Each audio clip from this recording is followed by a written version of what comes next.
Hello. Hello. Welcome back. Sorry we're a bit late, but We had new year, new fuck-ups, Dak. New year, new fuck-ups. That's why we hadn't advertised live, and we hadn't told anyone we were on because Happy New Year, it's been Doc. a while and we wanted to test everything out again, folks. So we are up and running for the Manchester Derby. 11 minutes gone, and it's 0-0, and it's actually been an entertaining game so far. Yeah, United haven't started bad. 11 minutes gone. I'm wearing my sky blue, as you can see, Clive. I can see that, Doc. I appreciate that. And the Liverpool jersey Appreciate underneath, that. just in case anyone is in any doubt. Just to show you're not a complete and utter turncoat. Yeah. So, well, it's not a City jersey, but just, I'd be hoping they'd beat you, like. If nothing else, just to keep the title alive. There is only two of them that can win it. It'll be City or Arsenal. So Arsenal cruising. They're absolutely freaking cruising. Hope everybody had a good Christmas and enjoyed the New Year's celebrations. Haaland is through here for City. Oh, nice little ball. And Shaw gets back. Shaw did well. Still here for City, though. I don't say that phrase too often, folks. Oh, Semenyo with a heavy touch. 2 goals in his first 2 starts. Great signing.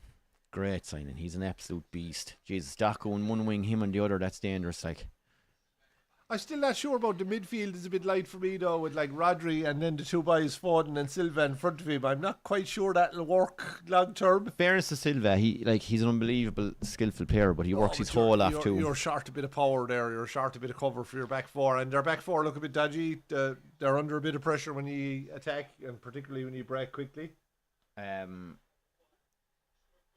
Rodri special, though. Give it. No, he's off. Good to have the boys back from the AFCON. A few of them anyway. Fernandez back from injury as well. Yeah, a huge addition. Like. Sesko dropped. I was surprised with that. He's packing up the midfield, I suppose, to try and save his haul. And I see Fletcher's young lad got on the bench. Not saying there's any nepotism or all boys got on in Man United or anything like that. But just no connection there to his close and personal friend Darren. He's there on merit, Doc, I suppose. He's there on merit. Yeah. Just like Johnny Evans in the coaching setup, like a Jonathan Woodgate. In fairness, all they've achieved in their long coaching career of for Evans of 3 weeks. Yeah, I mean, look, Ray Keane got a bit a bit of stick over the other day, but I mean, the man's probably right. Like, well, he ain't wrong. Yeah, it's some step up for guys involved in underage coaching, and clubs down the divisions. Suddenly you're chance for City, and Silva pops out over the crossbar. Johnny Evans had been his entire career at the club and was an out and out fucking legend, but like he was deemed not good enough and got rid of it. He ended up with a reprieve coming back to United because he was free and you were stuck.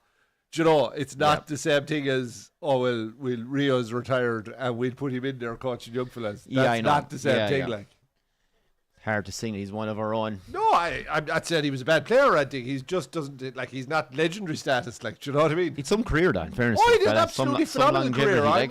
I'm not in any way disparaging his career, but he's not a Man United legend. Like, no, certainly not.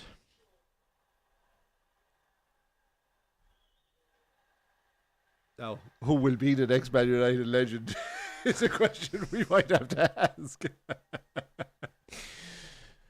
I'm not sure any of them. Bruno, maybe just about, and that's even fucking borderline.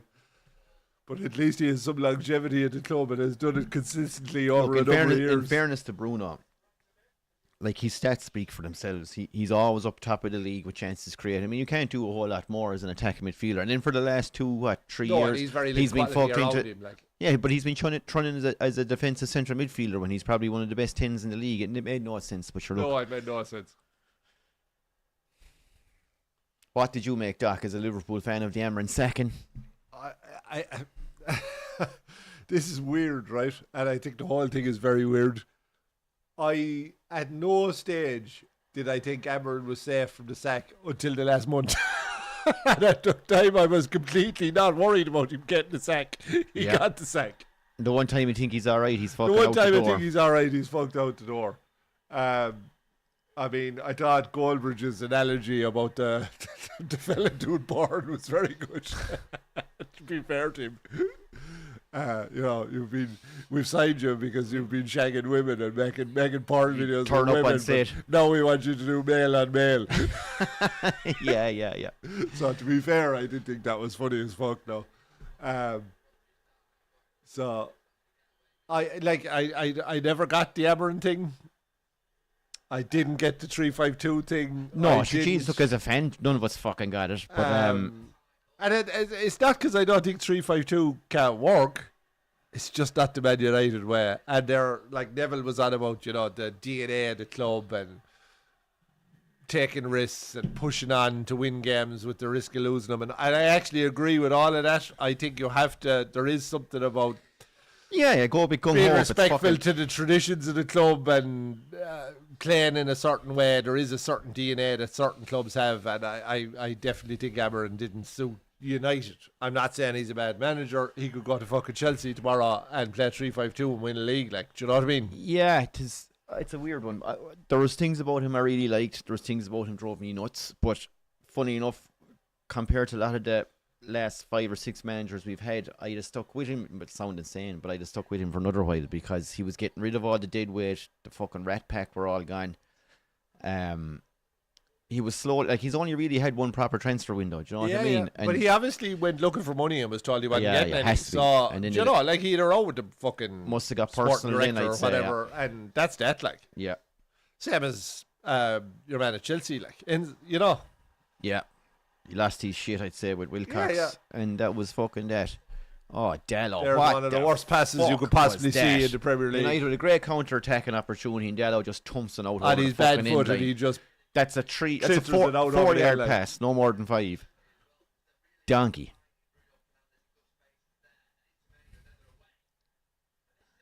Oh, what an opportunity. There's 3 United lads in the box. Dallo just couldn't get it under control and then plays a terrible pass with his fucking bad foot. Fucking dreadful, Dallo. Dallo, the man that just mystifies me, continues to have a career at United and he's absolute stink. And plays for the national team. How? I just don't know. He can't cross. He can barely tackle. I've never minded him. Ah, fuck, he's not good enough. I think there's an awful lot worse than him, though, if I'm honest. I think he gets fucked around a bit, too. Like, because he's playing left back, he's playing right back, he's playing right wing, he's playing right midfield. I don't know. I just think he's been... there is a bit of bite about him. There is something I like about him. Just double checking there, Doc. We're okay. And what do you think of Keane's drive-by on Carrick's misses? Little subtle dig there. I love the way the rest of them didn't know what to say. It just goes to show, like, the man does not forget. You throw a dig at him back. What was the story? She had a cut off him years ago. So I think it was around 2014. Carrick was playing or something, and Keane criticised his performance. Actually, he came out after the game, and Michael Carrick wouldn't be the most, shall we say, a charismatic figure when being interviewed, whether pre or post game. So the post-match interview ended and it comes back to the studio and Keane goes, well, that interview was as flat as his performance on the pitch. Nice. So out came the wife anyway on social media and she says, Rai being as usual, just trying to build up some controversy or whatever, trying to get some attention. All right. So Keane had it in the back pocket. Something like that. And then I think shortly afterwards, I suppose, when someone probably said, Jesus, fucking get that, or who knows, maybe Carrick himself, she deletes it and puts up, sorry, got a bit emotional or something like that. Or emotions got the better of me and that was it. But you're right in, boom, it's in the memory bank. God save that sucker for 10, 11 years later. Like fucking nearly 12 years later. Boom. Oh, Keane, don't forget. Yeah. There's a quarter elephant in him, I'd say. He's a funny fucking lad. He don't give a fuck either, does he? No, but sure, that's what makes him great on TV. Like, he doesn't give a shit. And do you think the talk of the ex-pros that he should have got it was weighing on him? Do you think in the back of his head he was hoping for a phone call? Right? Yeah. I don't think so. I don't think you could possibly bring Rai Keane into management anymore. I think Rai is too abrasive. I think he's probably... No, look, maybe I'm wrong, but... Well, maybe that's exactly what you need. Yeah, I know. I said this the last time when I thought Aberrant was under pressure. I said... What a ball, Bruno. Oh, doggo, great save. He obviously got the call. Oh, that was actually nice. Some ball from Bruno. Great ball. Fucking hell. Great chance. And boom, I let it go to Dargo. He got a good shot off and good save from Donnarumma. I don't know, Doc. I absolutely idolise Roy Keane as a player. I fucking still love the lad, but I just think when it comes to management, he's just going to go in there and cause fucking war within a fortnight. Maybe that's what's fucking needed. Like, look, the game has changed, Doc. Players are fannies. Nothing else has worked. Oh no, I get it. You've had, not being smart, like, but you've had Moyes, Van Gaal, Mourinho. You've tried fucking Solskjaer. You've tried fucking the new young kid in the block, Amarin. You've tried the Dutch master, fucking Ten Hag. You've tried all those things, and none of that has worked. Well, the only thing I want, like, they tried the disciplinarian approach with Van Gaal and Jose, and look, had limited success too, but Ole was a fucking disaster sign. I don't care what anyone says. He still finished second. He's fucking unbeaten run and all this for 14 games, whatever it was. You go back and watch most of those games, they got absolutely fucking played off the field, and up would pop a Scott McTominay or a Bruno with a fucking breakaway goal that we didn't deserve. It was blown out of all proportion. When results started reflecting our performance level, then we got our holes handed to us. And sure, who can forget Ole standing on the sideline, was it, or Watford or one of them, 4-0 up against us, and Ole standing there like a fucking lost child outside of primary school. You know, he was no good. He was underqualified for the job. So then they go off and they get the next upcoming fucking superstar manager, apparently in Ten Hag. He was a fucking disaster. He's been proven to be a disaster since he's left. It isn't like he's gone on to great things. And even listening to him, at least you could listen to Amarin. Yeah, and then to bring in Amarin, another highly respected European coach, and sure, just didn't work out either. His win percentage will tell you that was a fucking disaster. Worse than any of the rest of them. But look, the one thing I will say, at least Amarin was like, I've had the high respect for him for trying to just say, look, Rashford, Sancho, all these boys, you're fucking gone. Do you know what I mean? Get rid of the fucking, as I that's why I just think, like, particularly when you're appointing an interim manager to the end of the season, if you were ever going to take a chance on Keane and see would just something shake it up, could he fucking batter his way to putting them in shape and galvanising them together, it might just have worked. Because I don't, Carrick's not the answer. Like, no. Do you know what I mean? Like, so Fletcher's not the answer. So you have the season's a write off. You're not going to get relegated. You're not going to make Champions League. But like the season, I don't think the season's a write off. It's a write off because as bad now as it was under Emery, we were still fucking one win away from top four. You can't. I know, but it's a very weird. No, look, you could go on a good run and make Champions League. But my point is, teams are all over the place. So like 2 or 3 wins in a row could catapult you up. But maybe Keane could do that better than Carrick will. I just don't know. I don't know. I suppose Keane hasn't managed in a long time. Yeah, I just think if there was ever the opportunity to try it, this was it. If it could work, if there was a way. Now after him burning these bridges with Ferguson and. But sure, Ferguson, it seems that's the other thing I can't understand is why fucking Ferguson is involved in this process in any way, shape, or fucking form. I'd wonder how much of it he is involved in. But they said he recommended Fletcher. I just don't get it. I don't get why you're going to a fella in his 80s who's gone out of the game since 2013. I just don't understand it. Like, and who, in my opinion, left the club in a fucking awful way and anointed Moyes. And a 7-year contract, and that, you know, all of that. Like, I'm like, why are you going back to that fella? Like, I just don't get it at all. Like, look, as I said, I don't know just how involved he may have been asked for his opinion. Like, I'm pretty sure Kenny Dalglish wasn't involved in the appointment of Arnie Slot. Like, do you know what I mean? But like, all I'm saying is, for sure, yeah. But I'm just saying, like, we don't know the extent of Ferguson's involvement. You'd hear shit or whatever, but sure, who knows? It could be all bollocks. Like, at the end of the day, he's only an ambassador for the club. It's been well reported, so. That didn't happen, you're not hearing that for no reason. Like, I don't know. All I want for Christmas is my 2 front is a Premiership experienced manager. I don't give a fuck who it is. Well, I kind of do, but like, I would be happy with Glasner. I think he maybe does. The guy I'd really love to get is Emery from Villa. Hold on. You're after sacking a fella because he plays 3-5-2. No, I'm just saying. You're going to get Glasner. Listen, our squad is a fucking joke as it is, Doc. I would be happy with. Well, I think Glasner has a body of work behind him there that he deserves a bit of credit. 3-5-2. I've no issue with 3-5-2 if you can make it work. But everyone has said that didn't work. Yeah, but you're right. Maybe Glasner. Well, it's not quite. I think his varies. I think from a 3-4-3 to a 3-5-2. If you sack Amarin and bring in Glasner, it'll have been fucking madness. The one I really want, Doc, is Emery, to be honest. I don't think Emery will leave Villa to go to United. I don't think he will, but I think if the offer came in all the same, I'd be shocked if he didn't turn his head a small little bit. Yeah, and the other thing, they're talking about Ancelotti after the World Cup. I can't see that. That's never going to happen. No. Not a fucking hope. Why would he go into United to do a rebuilding job at this stage of his career? He's in his retirement phase. They're talking about Tuchel. Maybe. I still don't think Tuchel plays the United way. I think he's more... But kind of solid and counter-attack fella. I'm not sure he's the guy. Maybe he is. Tuchel kind of strikes me as the kind of lad, if the going gets tough and there's any row at the board at all, he's gone. I just don't. I'd say he's zero tolerance now, and he'd be out the fucking door. So Tuchel, for some reason, just doesn't appeal to me a massive amount. I just want a lad who's been in the league for a few years, knows it inside out, and go out with this fucking next up and coming European manager shit. Just go for a lad who's Premier League proven. I like Eddie Howe. I like Emery. I do like Glasner. I like Iraola at Bournemouth. Yeah, it's a huge step up. But I think there's a fella I'd go for ahead of Glasner now. Possibly. He plays plays the game a different way. He'd be far more on my radar than Glasner would be.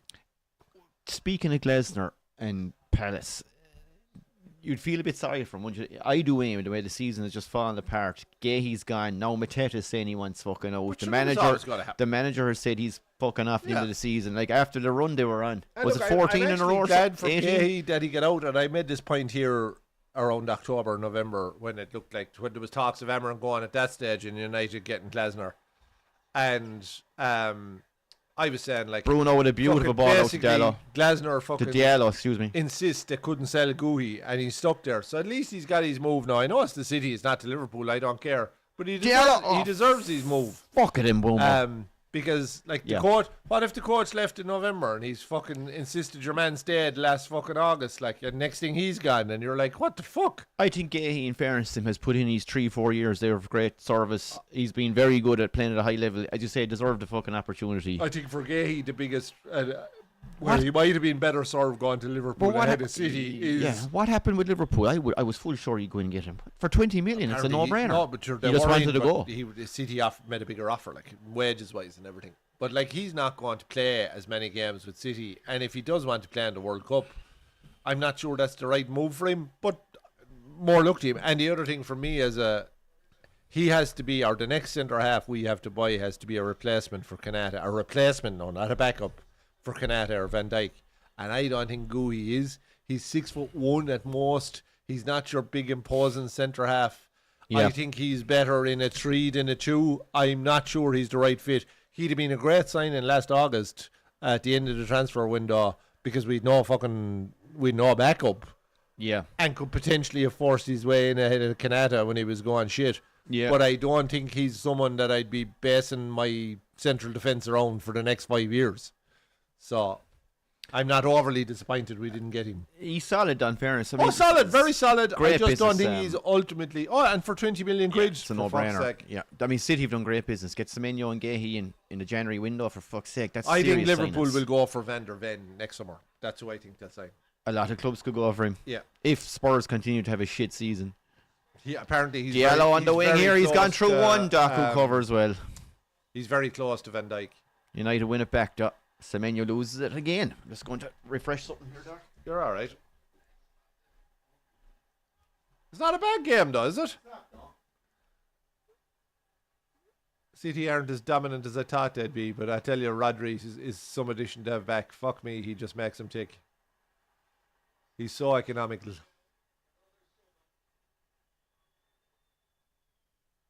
Yeah, you're good there. That's perfect, Clive.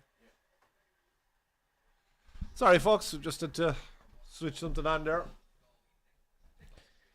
So if there's anyone watching, give us an old thumbs up on the video, stick it in an old comment, let us know where you're from, let us know who you support. Oh, great balls. No one there, actually. I really love Bernardo Silva. I just think he's fucking... he's a class bit of stuff. He's brilliant. Fucking Pep is an old hard on for him as well, isn't he? He thinks he's his manager on the pitch, I'd say. Like, yeah, he's kind of taken up that Silva role with the silky left peg around the pitch. But controversial during the week there, Shane. I think Pep was interviewed by Rio Ferdinand. He was asked the ultimate question that's plagued Premier League fans for donkey's years: the Lampard, Gerrard or Scholes. And do you want to guess who he went for? I would say he'd have gone for Gerrard, but he went for Scholes. Well, okay, fair enough. Yeah, he said the other two were brilliant, but he just said other dude is a different level. That's Pep's opinion, of course. Yeah, but you see, the difference there is I don't think he was United's best midfielder. So. Great ball out. Like Keane was the best midfielder that she had in that era. So, like, he's not even your own best. Scholes is special. I get the point. I get the points. Keane was the engine. But he couldn't tackle as well. Like. Get up, boom, viciously pulled down in the box here, folks. Get up to fuck. Cat. Oh! Terrible back pass. Oh, he's offside. He's mile offside. No flag went up. He was off anyway. What the fuck, he said? Are you giving it to me for? Yeah. Shoot the fucking thing. No, he's onside. On. But the pass is behind him. Bruno, it's a shit ball. Bruno and Mbeumo still having a go at each other here. I think Bruno's ball wasn't good enough, to be honest. That's a handy ball for Lemons together. It's been a good game, right, Doc? You didn't see the FA Cup loss to Brighton, no? Did I see Danny Welbeck coming back to haunt you again. Chance. Free kick. Ahmed, this is going to be 1-0. 1-0 United. Get in. Is he onside? Oh, the flag's fucking gone up. Well, sure, it'll go to VAR anyway. So. Why the fuck? I hate the way they leave it so late. I know they have to. Oh, that's a sickener. Let's see, folks. He must. This is an absolutely woeful angle to tell whether he's onside or not. Oh, that's going to be awful close. Look, he's closer to the grass line. Look. But your man's foot is out. You're not at the right angle there. Yeah. That's impossible to tell now. That's close. Oh, he does great to dust fucking Donnarumma. It's going to the VAR check just to confirm. United have given City all kinds of problems. City are hopeless at the back, yeah. Well, look, that's why they're signed Gahey. They've a heap of lads out injured.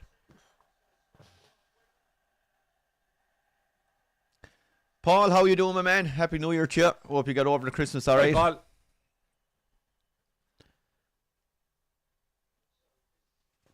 So far, Carrick is doing all right. He just packed up midfield shirt, you know what I mean? Like, that's where City have looked a bit vulnerable at the back. Like, that's why I couldn't understand why you weren't playing an out-and-out striker, because I suppose they do play that high line, and it's those balls in behind that they're vulnerable for all the time. Like, but I'm guessing it's offside. And he's off, folks. He's well off. Half a foot, I'd say. Yeah. Oh my God. Still 0-0. Still, it's a bit of a fright for City. It is a fright, but I think, Doc, the reason he's gone for it, first of all, is you're going to have more legs in Mbeumo and Ahmed tracking back into midfield, where Sesko will be more of a kind of a hanging off the centre half. And, fair enough. And then you can break at pace with the two boys, whereas Sesko is a bit kind of not the most mobile, I'd say. And he runs like a giraffe. Yeah, and it'll be a potential sub there opportunity later on in the game. True. You don't have too many options. So. No, well, to be honest, having Kuhn and Sesko on the bench gives me some little bit of fucking hope that, they might actually influence the game. I don't know. That's soft, Raf. I thought that was a great tackle from Bruno.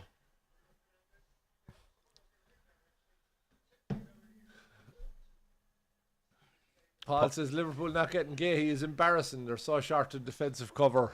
But we're trying to get him on the cheap in the summer. Yeah, we should have just paid the extra £5 million at the time. Fucking hell, for 20 million. Which was 35 at the time, but we should have just given him 40. Like.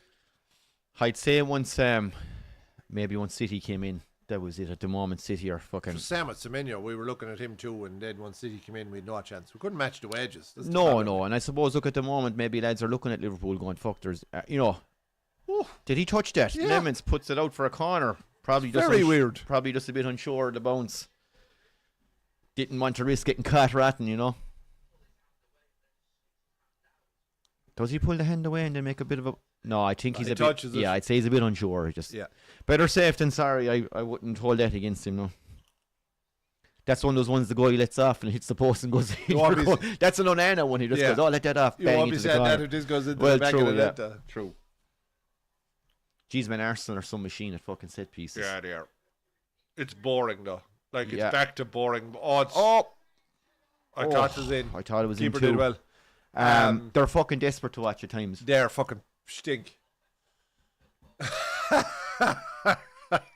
Where's the 115 charges gone, says Paul? City have spent nearly $500 million in 12 months. Ridiculous. Jesus Christ, Paul, he spent that in fucking 3 weeks in the summer, you fucker. Yeah, but we got back fucking 250 million, plus the fucking insurance money from Jota, like, so, you know, that could be another 100 million. So we probably only spent net about 100 million, like, that's what everyone fucking forgets. Penny. And we won the league, so we had the prize money. Do you know what I mean? I must say, in fairness to you fuckers, you're some club to do business when it comes to flogging players. I don't know how you get some of the prices you get from at times. It's unreal, like. Yeah. Well, it's the age profile that we buy him at and the wage structure that we're buying him at as well. The wages is huge, yeah. Because United have that idiotic tendency to buy donkeys and overpay them. Then you can't offload them. We're selling fellas that are on 50 grand a week, like, rather than 350 grand a week. That appeals to a lot more clubs. Oh. Nothing stupid, Dargo, no. City and the United box. Some of what we invested is starting to pay off. I've been really impressed with Wirtz for the last 5 or 6 weeks. He's been excellent. He's been our best player, best attacking player anyway. Like, the fall off for Liverpool is, to me, much more to do with the form of our 2 midfielders, Gravenberch and McAllister, and our 2 centre halves. Yeah, sure. Well, that, but obviously Salah's done fucking not a tap this 100%. year. And then Jota gone, and there's your fucking 30 fucking goals yeah. But as well as that, then your 2 midfielders playing stink, and your fucking 2 centre halves playing stink. Yeah. And that fucking Kirk he's not a bit. No, he's settled a bit, but Christ, I wouldn't be overly gone on what I've seen, Doc. Well, him, but Frimpong would make me a bit nervous as a fucking fullback as well.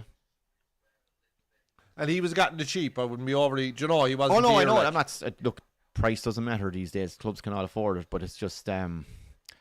I look at the squad Arsenal have built now. It's like, holy shit! Yeah, they're bringing lads on there that I've even forgotten about. Like their midfield, Zubamendi, Rice, Zubamendi was an in front of him, and it really does show. Like, Liverpool's scouting is so good. Like, he was on the radar. They had the deal done for him, and he fucking pulled out last minute. And once they got him, I was like, no! Like, I actually think he's been the fucking he's been very good. Yeah.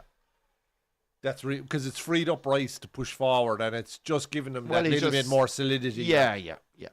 And he's lovely technique. Because, like, Gyökeres hasn't worked out. Like, do you know what I mean? Not really. Like, Semenyo. I don't know how close that was. Didn't get the curl in it. Net 240, says Paul. Pocket money. But that doesn't include the Jota insurance claim, Paul. Because he's bound to have been insured. Like, he could have been insured for 70, 80, 90, 100 million. Like, there was a chance for Semenyo there. Here's the header, Doc. Oh, fucking Dallo did his best to get Lamons' fucking way. But between the two of them to get it out. Oh, Jesus, Dallo. Nearly took the fucking keeper's head off. Yeah. Where's the shout there, like? I don't know. That, like, he's fucking 1 meter away. You should be blowing the eardrums off him with the roar. Keeper's ball, like. Do you know what I mean? Do you know what I've been watching lately? I never watched it when it was out. The Walking Dead. Right, okay. I've seen the trailers. I've never actually got into it. Really enjoyed it. I'm 4 or 5 seasons in now, and excellent. Okay. Really good, like. Really good. Right. Yeah. Fucking don't know why I didn't get into it at the time. Like, how many fucking seasons that is there? There must be. There's about 11 or something. Yeah. There's a fucking shed load, and it's supposed to go to pot at some stage. But sure, look, while it's entertaining, we'll be watching it a while. Yeah. What you make of this new zombie movie that's out now 28 days later? Is it, or 28 years later? I watched it. Little lovely ball. Is he onside? Oh, come on, Bruno. Bruno, is he on? Is he on? I can't celebrate. Is he fucking on? He's off. Flags up. Flags up. 2 goals disallowed. What the fuck was the linesman waiting for there? He allowed him to celebrate into the corner flag for like 10, 20 seconds. Fair play to you, linesman. Break his fucking heart. Jesus Christ. Break his heart, linesman. 2 disallowed goals. How far off is he? He's fucking mile off. What harm? It's a peach of a ball from Martinez. He wouldn't be off under the new proposed rule now. That's why I like Martinez. He has a peach of a little pass in him. Oh, he does all the hard work, the little composure to let the defender slide by. Does all for naught. The Wenger rule there now, he'd be onside. What's this? The new rule? Yeah, because there'd be no daylight between him. His top half of his body was gone, but the back half of his body was still. I'm all for a fucking rule like that. I hate this millimeter bullshit. I reckon, like, well, the Premier League has a tolerance of about 5 centimeters that the rest of that he's well Champions League doesn't have. He's a fucking mile off. I don't know what the fucking delay is. He's clearly off. But even the Haaland one the other day, do you see the disallowed goal? That was a joke. Outrageous. The two of them hang over each other. They're like, there's literally probably a millimetre between them. I don't know how they even called it offside. Like, but this one is pretty clear. But I don't. That one's clear as day. I think it should be daylight. But then it's going to get down to the millimetres of daylight. Like, then it's going to be. It should just be like your fucking hips or something. Draw a line through the centre of your fucking hips or something.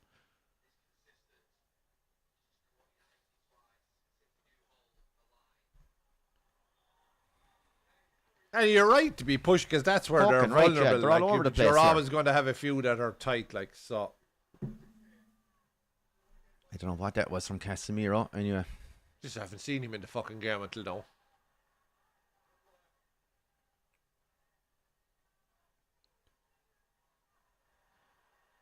United keeping the ball nicely here. United. That's the stuff that I'm giving out about Liverpool at the moment. We're just so slow on the fucking ball. The one touch is gone. Yeah. Oh, nice, man. Nice. Oh, nice. Semenyo. Spread that ball now. Semenyo's still running to the corner. Come like on, Shaw. A little bit of quality. A little bit of quality. Shaw doesn't have a bike. Oh. Just wouldn't come down for Mboma. Dargo has it. Look, to be honest, I've been encouraged by what I've seen. City haven't been great at all. United have done all right. I thought United would do well today. Genuinely, I kind of thought you'd be in this game. Like, you're at home as well. Like. Well, look. New manager bounce and all that. And all the shit they've been getting. So there was. But I think City have been disappointing too, though. And look, as I've always said, and I've said this for the last number of years, it's not the big games your problem has been in, like. Generally. Yeah. Well, we get a few clippings now, right? Yeah, but, be told. You know, since the 7-0, it hasn't been the big games that have been your problem. Well, our problem this season has been, like, even against Villa there a couple of weeks back, you dominate the game. I mean, dominate the game, but you lose the fucking thing 2-0 or 2-1 because you just can't score when you're on top. Yeah, well, you're missing some of them. Yeah. So, like, they're creating chances. That hasn't been our problem. Just finish them off. City a complete shambles at the back, Paul, and that's been since the very start of the game. They were all over the fucking place. But then, like, I'm looking at them and they've only Rodri sitting and Foden and Silva in front of him, and I'm going, well, you're going to be open as fuck if that's the case, like.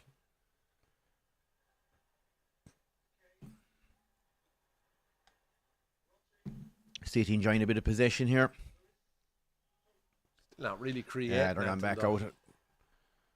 Back out their own half again. Can you imagine if Haaland was playing with a team that had actually just continually put the ball into the box? Well, funny, when you mentioned it, because I was watching Gyökeres the other night for Arsenal, and someone had clipped it and put it online afterwards going, this happens every single game, and I want to fucking bring it up. And every time Saka gets the ball, for example, right, Gyökeres makes the run, Saka will not pass, because Saka wants to cut in on the fucking left peg.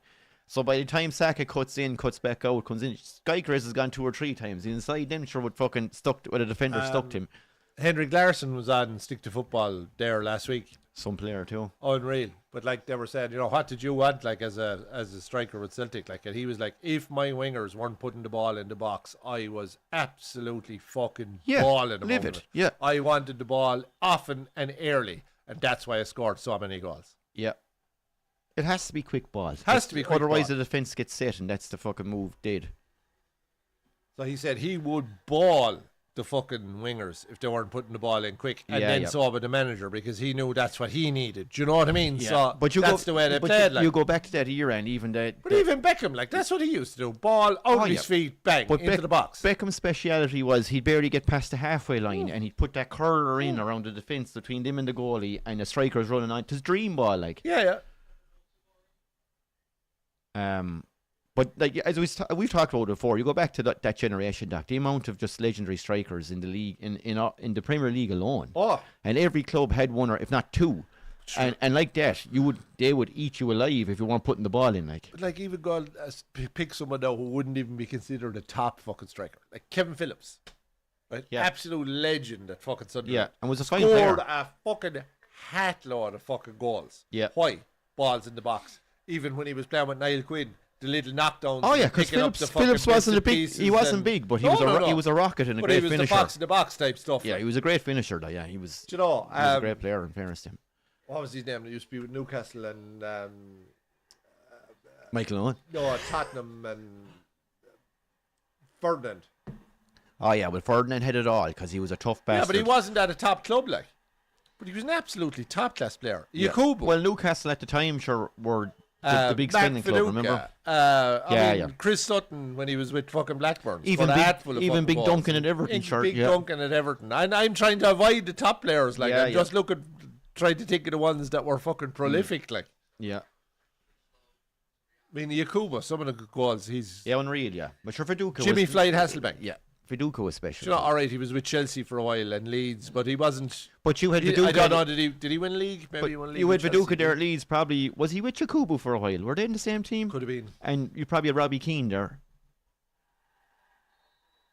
Like, they were great proper strikers. And tough bastards, every fucking one of them, like. Yeah, the game has gone in a weird direction where you're taking the strikers out of it. When you look at all of that, they were all playing in a two up front almost that time, nearly everyone had two up front. So there was more game time to develop strikers. There was more fucking openness in the pitch because it was 4-4-2 a lot of the time, so it wasn't as condensed. Yeah. We are gone half time here, folks.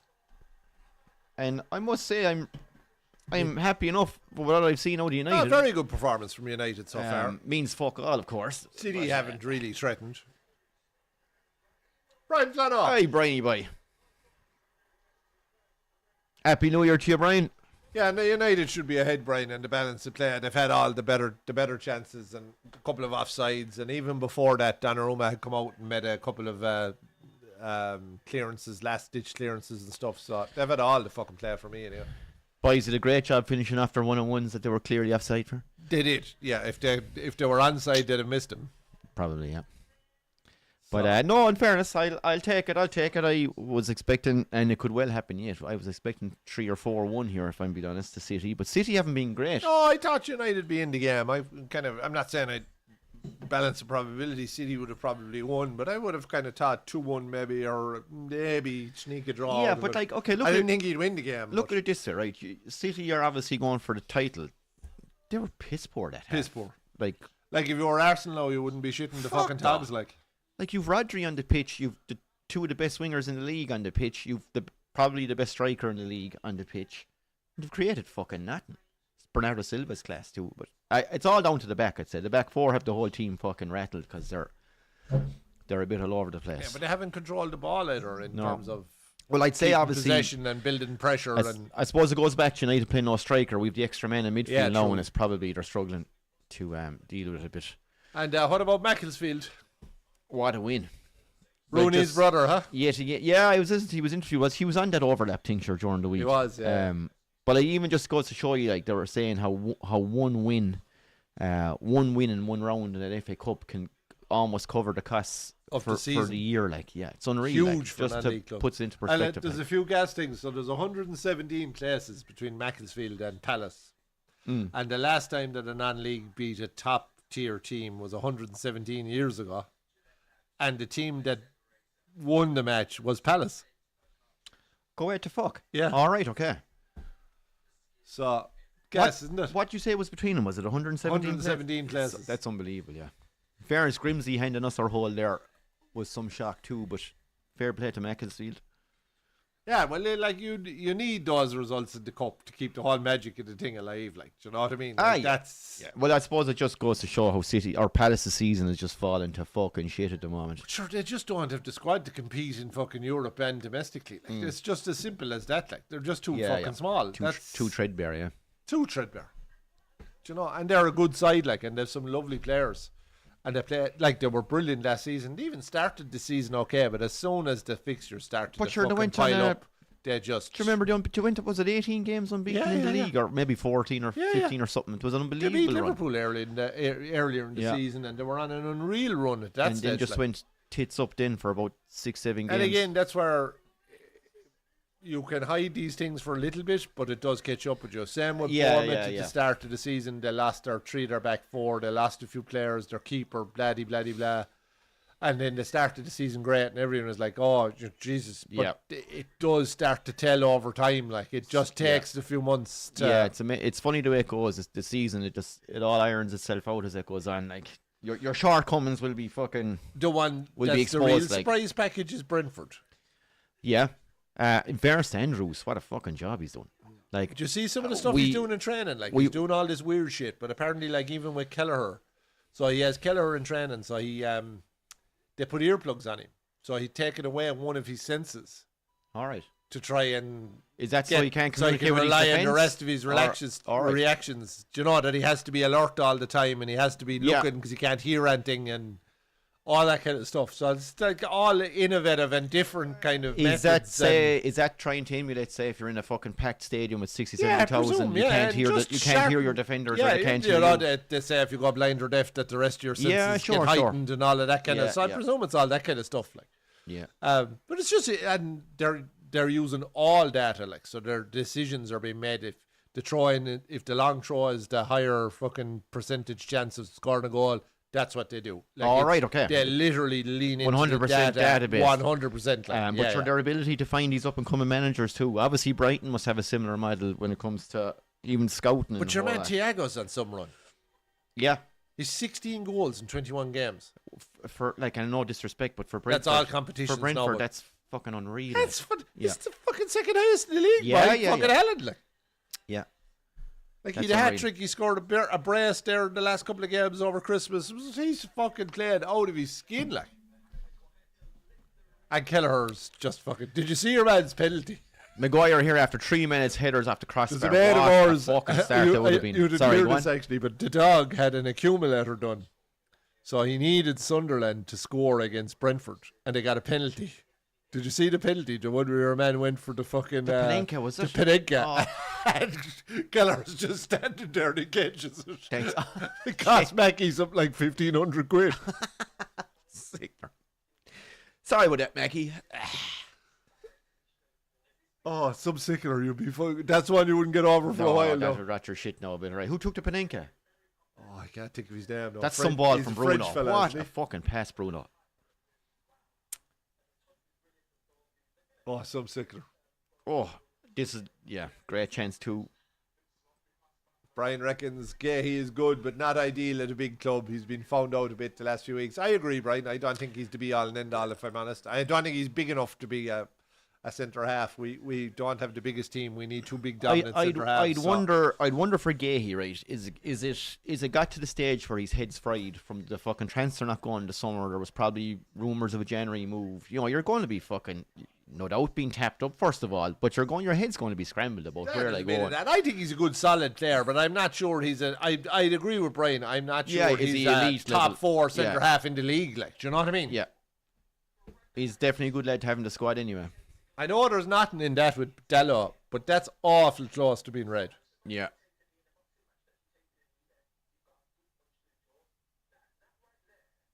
He's lucky, all right.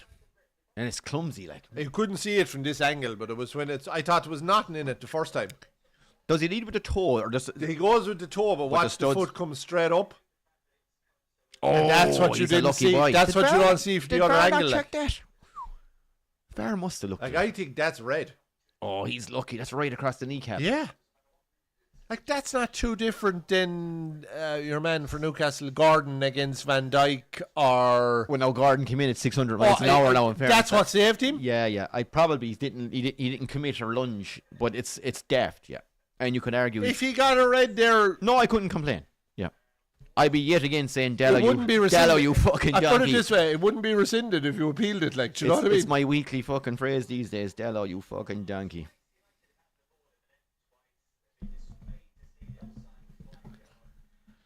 Two disallowed goals. Bruno looks much happier in the more forward position. I was playing AstroTurf last night with the lads, right? I'm half crippled. I think I got one. But I'm telling you, it's amazing. I got out of the routine over the Christmas, so I used to walk the dog every night up the mountain. I've just got out of it. Got fucking lazy, was eating, drinking. I was thinking the dog had a bit of weight put on. Yeah, I should listen. And we took a break from the soccer for, I think it was 2 weeks or whatever.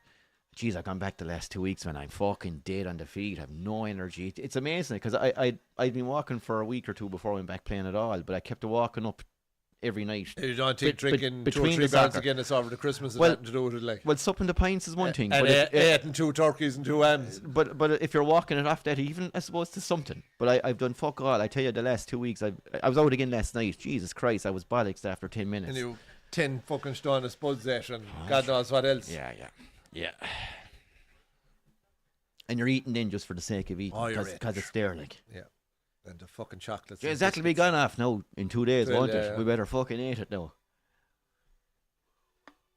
Yeah, no, I enjoyed the Christmas now, I have to say. Even though I was sick for a bit of it, but I still managed to get out and about a few times, so it wasn't too bad. And we had a good night out in Limerick. We had a good night out in Limerick, Doc, and I won't lie to you, I can't remember the last hour of it in its entirety, if I'm being honest. But I know I got gravy chips in the chicken hut anyway. Yeah. What I did, so I came with you, no? No, I came into the room, planning on being over there. They went to Soup Max, I went to the chicken hut. You're going all at the top to the chicken hut. Yeah. So when I got up anyway, they were fucking finished. Flano was in bed. So I didn't realise he had. So he says, "What do you get?" So I gave him the burger, like. And then the following day, he told me he'd already had a burger and chips. I was violent, hungry bastard. Here was you. I was feeling sorry for him. You were like Mother Teresa. I threw him the fucking burger. The fucking cooked it already. A 5-ounce burger and a large chip eaten. No, I was delighted with my gravy chips and it didn't do me any harm that I didn't eat it, but it was still like... It was it was good crack. No, Limerick was good fun, no, in fairness. Did we stay in Flannery's before we went to Nancy Blake's, or did we go somewhere in between? No. Yeah, all right. That's all I wanted to know. No. Went from one to the other. That was good. It was good to get out what the did boys you, and have a few pints. What you make of the darts? The old final was a bit of a final fucking... was a washout, like. Shame, because... No, I wouldn't even say Van Vin was bad, just fucking Littler was a freaking nature. I see he got knocked out of the Brian Masters. But you're no harm. Fuck's sake, he was on 20-something match unbeaten run. That's unreal, like, at that level. Christ. Do you see what the Saudis are doing for their one, no? So they have 100,000 put up for any 9-darter. But if you hit a bullseye with your 10th dart, they'll double it to 200,000. If you finish on the bull. No. Oh, sorry. So you get your 9-darter. Yeah. And on your day, you get a shot then with your 10th dart to double the 100,000 to 200,000. Oh, this is something completely new. Yeah. Wow, that's a good idea, actually. That's not bad, like. One shot at the bull for an extra 100 grand. For an extra 100 grand. Fucking arse cheeks would be puckering there, man. Yeah. Well, geez, imagine trying to come down off the high of the 9-darter. First of all. Yeah, and then go back. You have to go in and get your darts because you've thrown out of them, obviously. Come back out, crowd go wild, and then try and hit the fucking bullseye. Going, this is worth 100 fucking K. It's a great idea. The prize money's really taken off it now, isn't it? Huge. See the deal that Littler did with Winnow or whatever they're called? Target. It was Target, sorry. Yeah, and I think it's great 20 million quid, was it? Yeah, but over 10 years. I think that's brilliant business out of Target. Big money for This is the one I was on about, Doc, the new fucking zombie movie or something. Oh, the Bourne Temple? No, I haven't seen that. I saw the 28 years later, all right, not the Bourne Temple. But, yeah, Luke the fucking nuke, huh? Luke the nuke. Couple of great club games on tomorrow, Doc, the club finals. Club final, Ballygunner and Loughrea, be a good game. Ballygunner will probably win it, but the football will be a belter too. Is that on tomorrow as well? We'll have to. They're on one after the other. Oh, are they? Yeah. Which makes sense. Because you're not, you're not going to fill the fucking place with one game. I thought football was the following week. All right, no, they're on one after the other, which is the way to do it too. Sure, look, with the league camp, with that kind of Munster league thing going into hurling, and there's probably no doubt football variations of it going on. Started. Yeah, you might as well let the lads go back to the counties. Gang and Bridges will be a good one. We'll be cheering on for Bridges, I suppose, because one of the boys here is a proud Bridges man, lives only 100 metres from the fucking pitch. So, your thoughts on the game, Doc, so far? This game? Yeah. It's not a bad match. No, it's been enjoyable. City have definitely a few problems, like. And United have played more attacking football today than I've seen in any of the games we've done this year. So, well, they're doing something I never thought they would. They're dominating midfield. United the big thing for me is having Bruno back at 10. Like, that's just a no-brainer. Yeah. And Mano has done quite all right. So,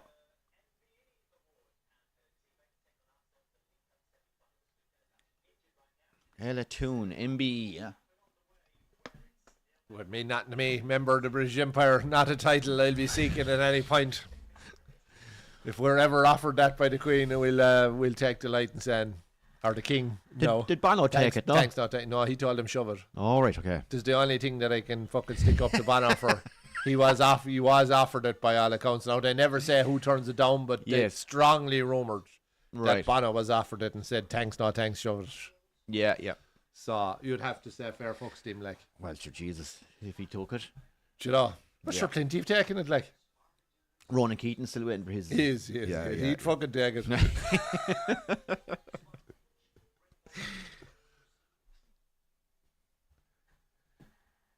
And we're just about to start, or we're not starting yet. Oh, I suppose McIlroy will get one at some point. He'll take it. I'd say he could have it already. Rory. I'd say he has it already, no? No, he hasn't. No. No, is he an OB or an MB already, no? Maybe he's an OB. Yeah. Oh, I'd say he gobbled that up alright. Oh no, he'll get knighted. Mm-hmm. He'll get knighted. He'll get Sir. Did he get? He got the BBC Sports Personality He did. Gear, Yeah, he he won Boucher. He won the Irish and English. Fucking Littler was in there with a shout too. And your man, the Formula 1 fella, sure. Lando. Oh yeah, yeah. So. Oh, double change. He didn't start actually. Double change. Turkey's dangerous, alright. They're putting Aki into centre half, so on. Alain gone off. I'd say Riley into left back. Now that Riley's a fine player. He's been a big find for them this year. Big lad too, isn't he? He is, but he's pacey and he's yeah. He can attack. He can get a goal. He's a decent player now. Well, they're all decent players, but you know what I mean. He has a bit about him, I think. Turkey, yeah, this guy's dangerous. So who else has got off? Who went off for Turkey? Well, Elena's gone off. Yeah, but sure, he's in the back four. Foden's hardly gone off, is he? And I'll have to check the phone there, folks. Oh no, you see him. I think Foden's gone. Bernardo Silva is still on anyway. Must be Foden, is it? I don't see him out there. Semenya is there. Yeah, it is. All the rest of the boys are still there. United as they were. Here we fucking go. Oh. Tull up 5 pints in the hearty. Jeez, that's great to hear. On Josephs. Yeah, that was always going to be a tough game for Flannans. Tull have a decent side. Flannans were very poor in the first half of the quarterfinal. Oh! Cross come shot, and if he crossed to the goal.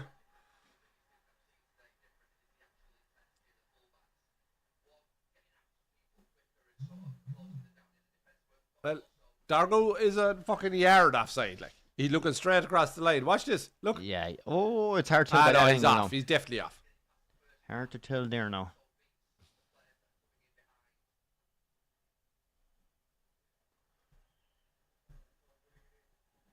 Maguire being dominant in the back. I'll tell you, there's a player that, for all the abuse he got, he really did come around. Harry. You got to respect it, in fairness. You have to respect it. For a guy that was a walking meme there for about 6 months. Like, well, I think, I know we're going back, we're talking about it earlier, but I think in terms of Harry, once they went to the tree at the back, Harry's game was transformed because he didn't have to worry about pace. But in fairness, in this one he's exposed at 4 at the back, he's doing fine. But Martinez has a bit of a fucking speed about him as well, so at least he's got some bit of cover. Get over, referee. Get over it.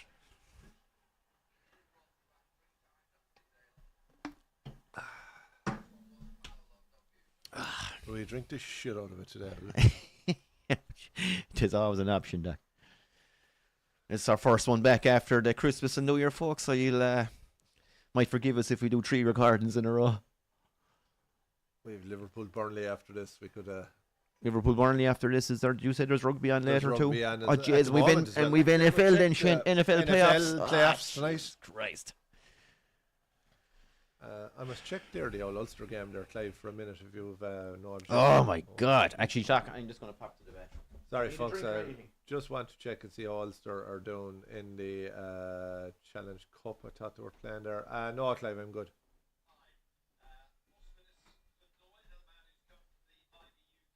I can't fucking find it there now. Anyway, no, Brian, you don't know how Ulster are doing, no?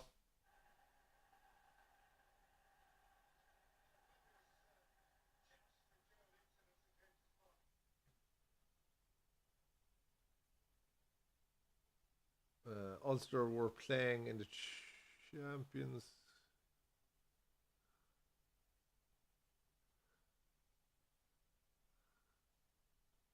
Ulster Stade Francais, there we go. No. Ulster are winning 26-0 against the mighty Stade Francais, so fair play to one Irish team getting a victory today. Leinster are playing Bayonne, I think, later on. And Munster play Cast this week.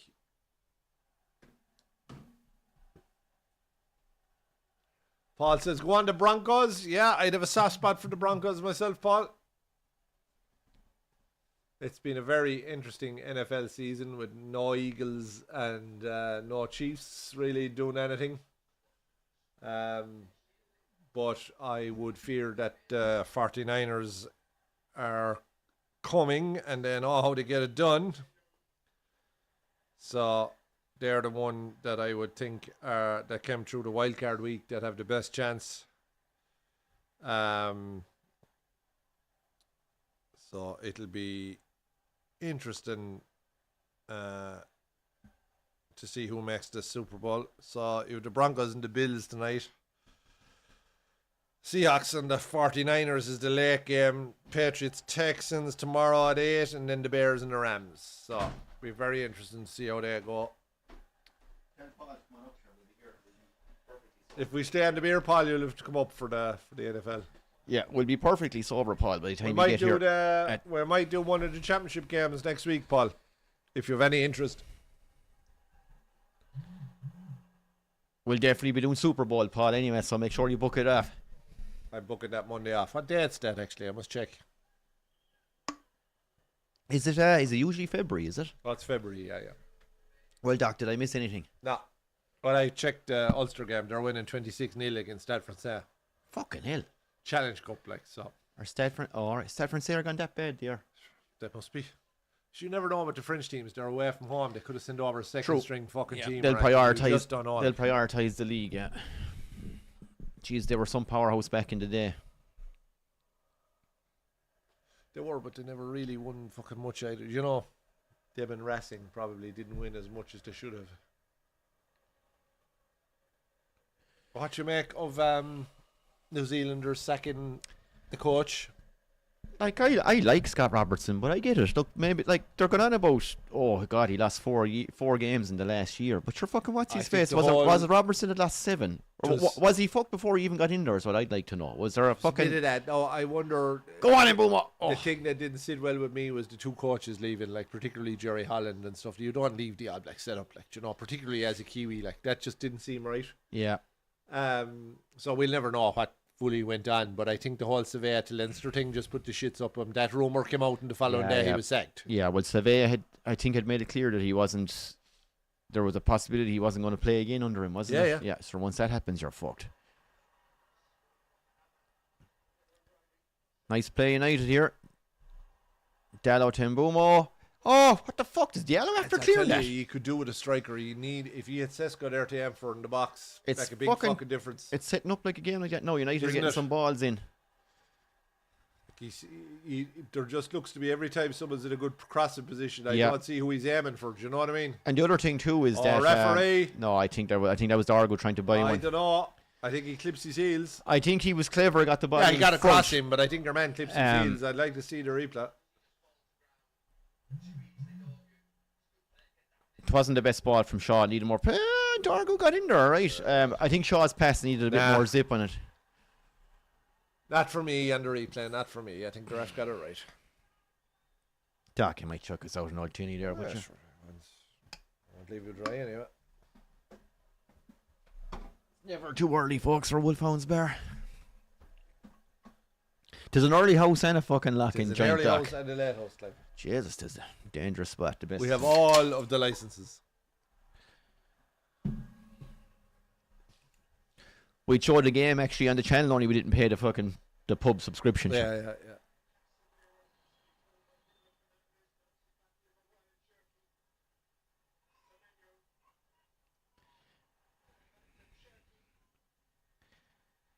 It's happened to us a lot this season, though. I've seen so many games like this where United are looking all right and we're half dominating, and then the sucker punch, and that's it. Well, if you don't, that's the Premier League all over. If you don't score when you're dominating, you're going to get beaten. There's a shit loose pass from Dallo. Fuck you, Dallo. There are times Helen just looks very awkward, aren't there? Like, he can look so graceful and so in control, and then sometimes he looks like a fucking Gary Doherty. A giraffe, you know what I mean? A giraffe with it after standing on a nail. That was shit from Dallo there. Did you see the pass out? Yeah. He's a fucking donkey. In case anyone out there is unsure of it, I think Dallo is a fucking donkey. Paul's going to be here for Super Bowl. And Paul, by the kind of commitment we're looking for here from our Wolfhound regulars. Oh, we'll definitely do the Super Bowl, Paul. That'll be off the following day job. Old Super Bowl party. Oh, yeah. Eagles gone. It's wide open. Yeah, no harm either. No harm, no. Wouldn't be a big fan of the old Eagles, no me. Well, they probably weren't a big fan of the quarterback. Wouldn't be a big fan of the fans. Probably weren't the most legendary team to watch either. No, they were very effective. They weren't pretty. How was the Irish dude going? He did a great season. Was it Smith or what? Yeah, Smith. Yeah, Charlie Smith. They're not in the knockout stage. He actually did an interview on the GA Social with Oisin McConville and Hammersley this week. Very good. Very good. Cool. Well worth to listen to. Actually, he was saying they don't practice a huge amount. So he was saying he'd never kicked 2 days in a row. So kind of 3 times a week. Oh, what a chance for Holland. Oh, 15 to 20 kicks, that's it. No way. Yeah. It's just you have to be... I was watching some of his clips there. Where you're fully engaged in the kick and you're kicking through it so much to do more than that, you're a risk of injury. Yeah, well, that's fair enough, yeah. And, they're probably thinking, sure, be out again tomorrow, so no point flogging yourself. But, and plus the effort you're throwing into that kick, you're just waiting to so he said, there's so much of it is just hanging around. So him and, we'll say, the catcher, the guy that puts it down for him, and the thrower, they would spend a huge amount of time together practicing. They might run through stuff, but you're not actually kicking through all the time, I saw some of his clips. He was kicking, was it 66, 67, or up there 70 yards, fucking hell. And curling them in lovely after the wind. He's done very, very well. And they had a couple of wins. Now they were out of the playoff picture, but they had a couple of wins at the end of the season that they kind of weren't expecting and stuff like that. So and he had vital kicks in all those games, so. Yeah. Daku brings down Dallo there. I didn't see it. Little clever one, I think, just stops the move. Smith. Little dink over the top. Is he off again? The touch is shit, Bruno. He was off anyway. See your man popping the flag up. Jesus Christ. I don't think I could have mentally handled 3 fucking disallowed goals, Shane.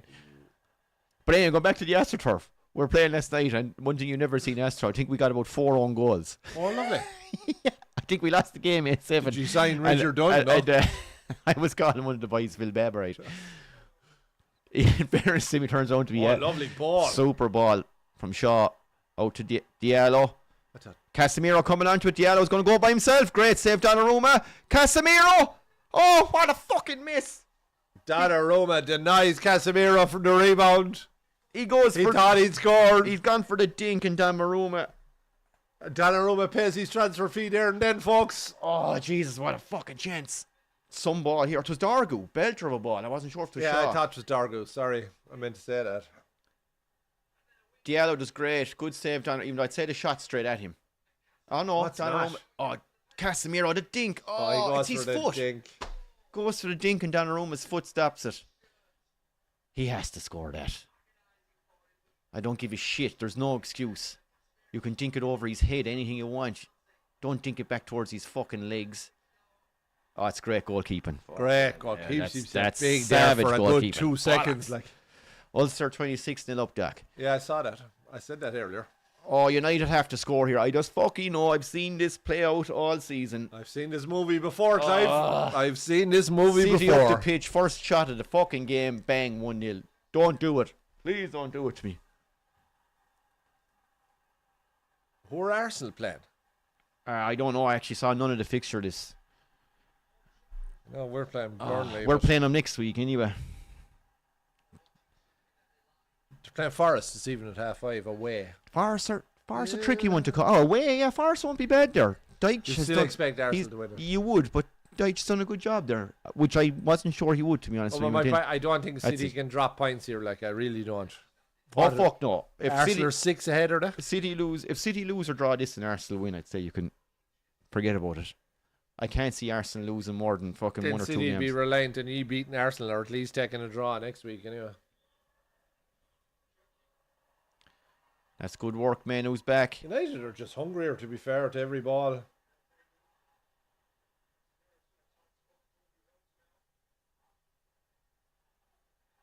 Oh. Pushed him out over the line, ref. Looked like a push to me. That was a push anyway. Ref says play on, throw to City. Oh, man. Any update in the... Oh, sorry. Flannan's gone from 5 down to 4 up. Oh, big turnaround. 9-point turnaround was their goals, Brian. Wow. Well, that's a shame. 2 Clarecastle lads in the Flannan's team. Rory, Ralph and Harry Doherty. They're both decent players now, to be fair.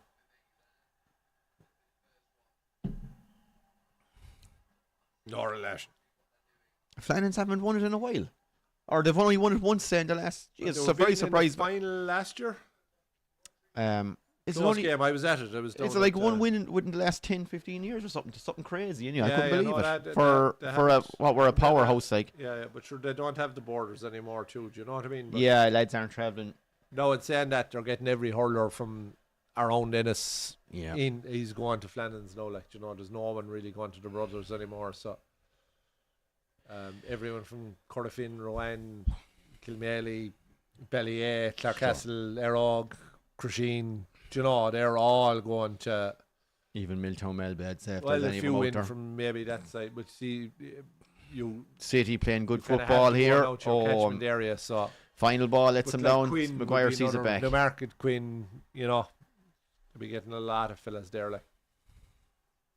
Or does Grey going out of Tulla, to be fair? Oh, yeah, it's just super. Like, they've had a good year now. Well, I suppose it shows you too the way East Clare hurling is fucking going from strength to strength, The other semi-final is on as well, which is 2 chip teams, I think. Thurles and Nina, is it? It's which, sorry? Thurles and Nina, I think.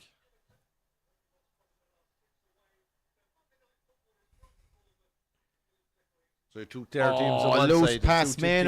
Loose past Manu. City are away. Helen. Oh, what a tackle, Casemiro. Really good. Martinez and does well. Kept calm there for a play team. And Martinez is well able to play. I know he lacks a bit in fucking height, but he's... Harry is on a solo all the way up the field here.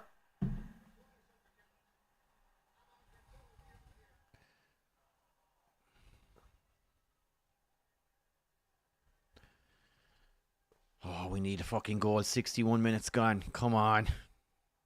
Shaw still looks lazy as fuck to beat Clive. Yeah, Chen, he's driving nuts. He's jogging away there. Yeah. I know he's there right now, but it was just all so... But he always looks like 3 minutes into every game, he looks bollocks. Moving. Yeah. Oh, snack box. Someone down the box. Get up to fuck. Get up, Bruno. Oh, it had to be Bruno. Come on, Bruno. Bruno just about hobbles back to onside. I didn't see what happened, to be honest. Probably fuck all. I just saw he was lying on the ground now, so I presume we'll see it when there's a break in play. And United bring the ball back. Oh, nice ball, Martinez, Dargo. He let it run through him. Oh, that's great defending out of the City, lad. Oh, it's still in play. Martinez manhandles Haaland. I didn't think I'd see that. No.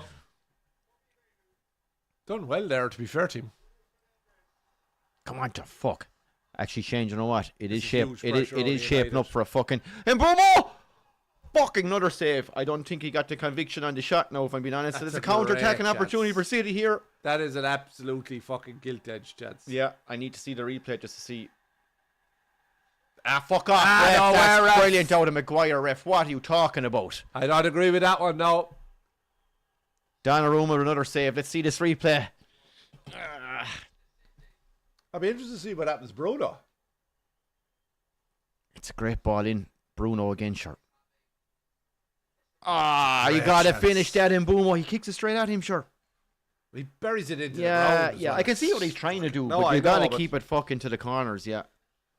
It is a chance, yeah. It's a great chance.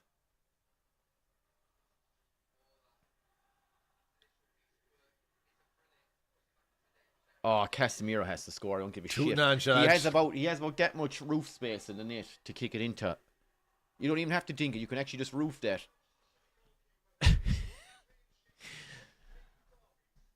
Casemiro screaming into the camera here. Oh, it's just setting up, Doc. This is gonna sicken me. It's gonna fucking sicken me. I see.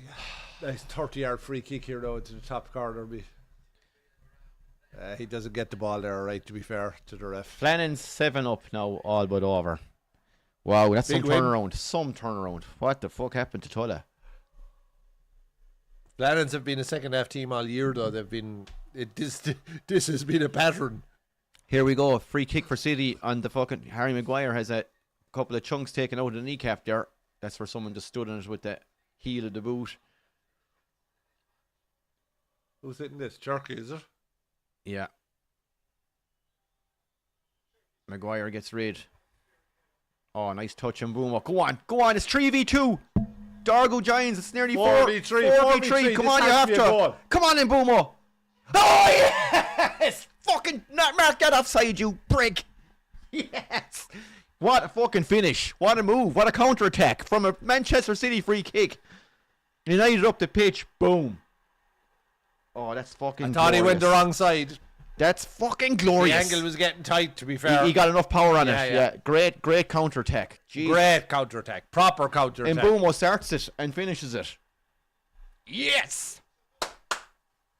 Get in. And fucking no more than they deserved. Jesus. Should have been got fucking half an hour ago. Fuck United anyway. The league is over. There's a long way to go in this game. The league is over. I wouldn't quite go... Congratulations, Arteta. Oh, nice ball. Bruno would get another assist. And Mbeumo buries it. That's a great finish. Thought that Donnarumma wasn't too far from it, I'd say. And Mbeumo has had a couple of chances. Oh, that's a great finish. He's had a couple of chances today. Sticks that nicely in the corner. I thought Donnarumma might get a hand at. How far is he here? The power just gets past it. That's a great finish. You got to touch it. But sure, the cunt is about 10 feet tall. He's fucking massive. He's a big fucker. He's fucking huge. It's a great finish. Like, that's side netting. Get it. Oh, Real be all now. Give him the job, Real said. Give him the job. Give him the job. As I call him, Rio the fucking Whopper. Fuck's sake. Sign the contract, huh? City have been brutal, Paul. Yeah, absolutely terrible. Really open, really loose at the back. Let's give United some credit. Even there, once United broke, like you're watching it from behind the goal, and the City players are fucking jogging back. From what I can see, there's no one bursting their hole to get back and help. Brian, yeah, City's defence is absolutely all over the place. No, United could be 3 or 4-0 up here. Rodri's been exposed in midfield because he's in there on his own trying to do the donkey work. Like it's insane to be playing with one holding player. Well, especially when we're playing with no striker. 100%. So, we're going to absolutely pile it up. Oh. Well done, Martinez. City have been on a poor enough run too, like, do you know? I haven't been convinced by City at all this year. Like, there were a few shit results there the last couple of weeks. Like, piss poor last year as well, to be honest. So, and even Newcastle giving plenty of it in the cup.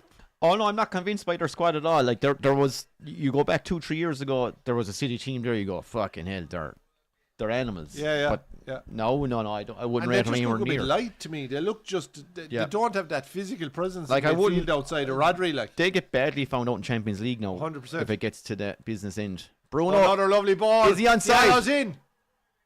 Is it Manu? It's Diallo. Oh, fuck it. Terrible. They had the pullback was there. No, trusted Diallo, so it wouldn't have made any difference. Yeah, I wouldn't hold that. I wouldn't hold that against him not passing to fucking. Is he on or off? That's another brilliant. Fuck it, I tell you what. Another brilliant ball from Bruno. And I like, we all know I do not like the guy, but like they're two, But Doc, brilliant passes. I've been saying it for fucking years. You have to play Bruno as a 10. That's his game. He's one of the best creators in the league, and you stick him into central midfield. What the fuck? That's what really pissed me off with Emrim. No, United have 14 points dropped from winning positions this season, so we live in hope for another 30 odd minutes, including injury time. So. Oh, I literally can't fucking bank on a United win until it's the day after, and the result is up in Sky Sports. I'm like, oh yeah, Pep is peppering there in the stands. So he is hopping, just coming out of his eyes.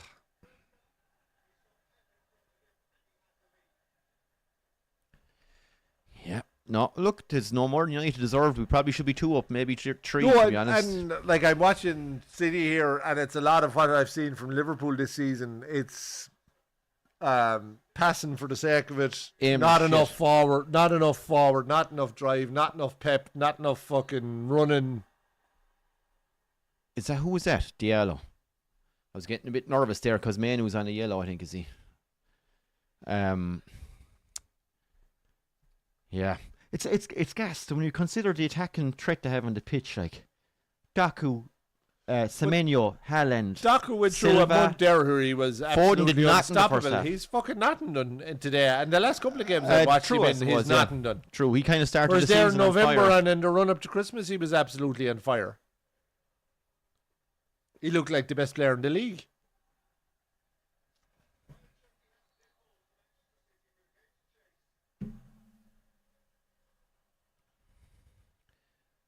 Here we go. Oh, Gallo puts it out for a corner. And again, that's the other criticism you'd have to have a Haaland, like that.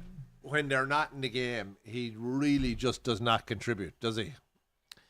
Yeah, I suppose, like, going to another legendary striker in terms of Harry Kane, like, if a game is going against you, Kane will come out to midfield just to get, United. Yeah, he gets involved. He'll come out. Sure, he gets involved in the game. Yeah, he'll come out to make sure he's getting a touch, and he's trying to fucking link up.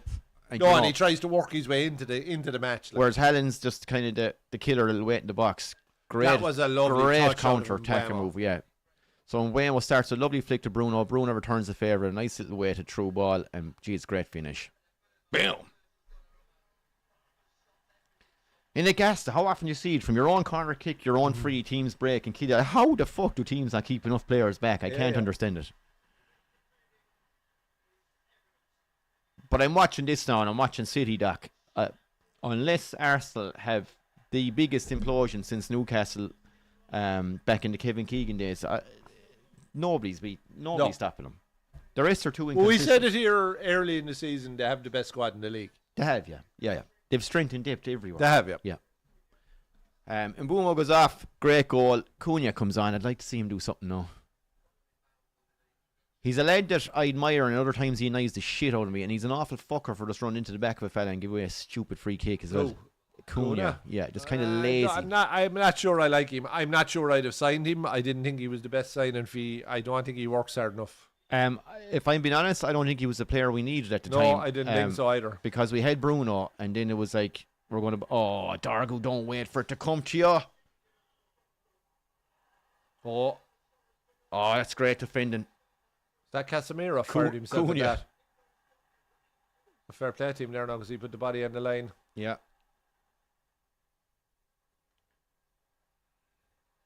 Oh, shit. Loose. Got away with it. Oh, man. Who have we here? Steve H720. What happens when they should have been down to 10 men? Very lucky. Fair point. I don't know that was an out red card, Stevie, but it is a fair point. If he got sent off, you couldn't give out either. It's one of those orange cards. Look, as a United fan, I couldn't have said anything if the studs are up. He hits him on the kneecap. It's one of those. It's stupid. It was today it is red and tomorrow it is yellow. It's just fucking. But sure, that's where again we're back to the officials are all over the fucking place. Della was very fucking lucky for sure. Casemiro got a whack in him out here. Good to hear from you, Stevie. Thanks for joining the comment. Anyone else out there, pop one in. I take it you're a City fan then, Stevie. Is that the situation? What's this for? Oh, Jesus. I don't know. Casemiro get a finger sandwich there? Fuck, it was not major anyway. Get up. Did he actually give a free for that? No, I don't think so. No, I don't think there was a free given, no. Some amount of lads go down. You go up for the header and they get the glance in the face and they're down fucking rolling around. You wouldn't even feel it. Like, do you know what I mean? Fuck's sake. That's just a rough and tumble of fucking sport. Like, do you know? Yeah, it's a fucking challenge for a high ball. Of course, lads are going to be fucking using limbs and whatever they can to get up there to fucking win it. Semenyo has been shit, Doc. But what service is he getting either? Like, but he's the guy who's supposed to create. He's one of the wingers. He still has to get the fucking ball. Very disappointed in him and Daku, excuse me.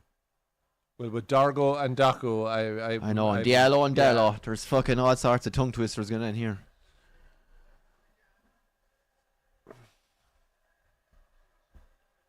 I think Harry and Martinez have been very good for United. Excellent.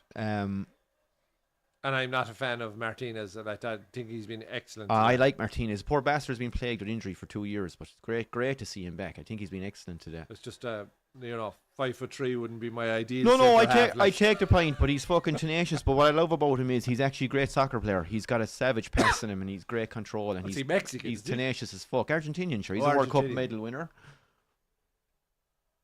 Or as Rob Dunn used to say, Doc, back in the Argentuvian, yeah.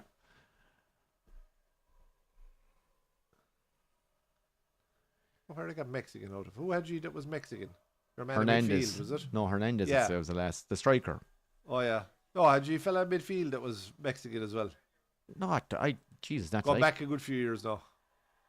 Mexican. Herrera was it? No, Herrera was Spanish. Herrera, was he Spanish? Yeah, he was Basque. All right. Yeah. Athletic Bilbao, man. They have a lovely tradition there. All their players are all born in the region. They're all Basque players. Yeah, but they did the thing. You see, Carragher got it this year. They do a thing for one club, an award for one club players. All right, okay.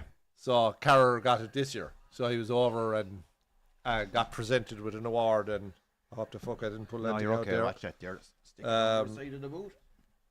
Fair play, yeah. Yeah, so... sorry, Bilbao hosted. Yeah. Oh, that's kind of cool. And they give out an award every year. You have to have played for the same club. Yeah. Your whole career, like. It's cool. Very cool. Yeah. There's not too many lads will do it, like. No. And it is good that it's acknowledged, like, you know, internationally acknowledged as well, like. Cunha did well there, actually. It looked like he'd lost it.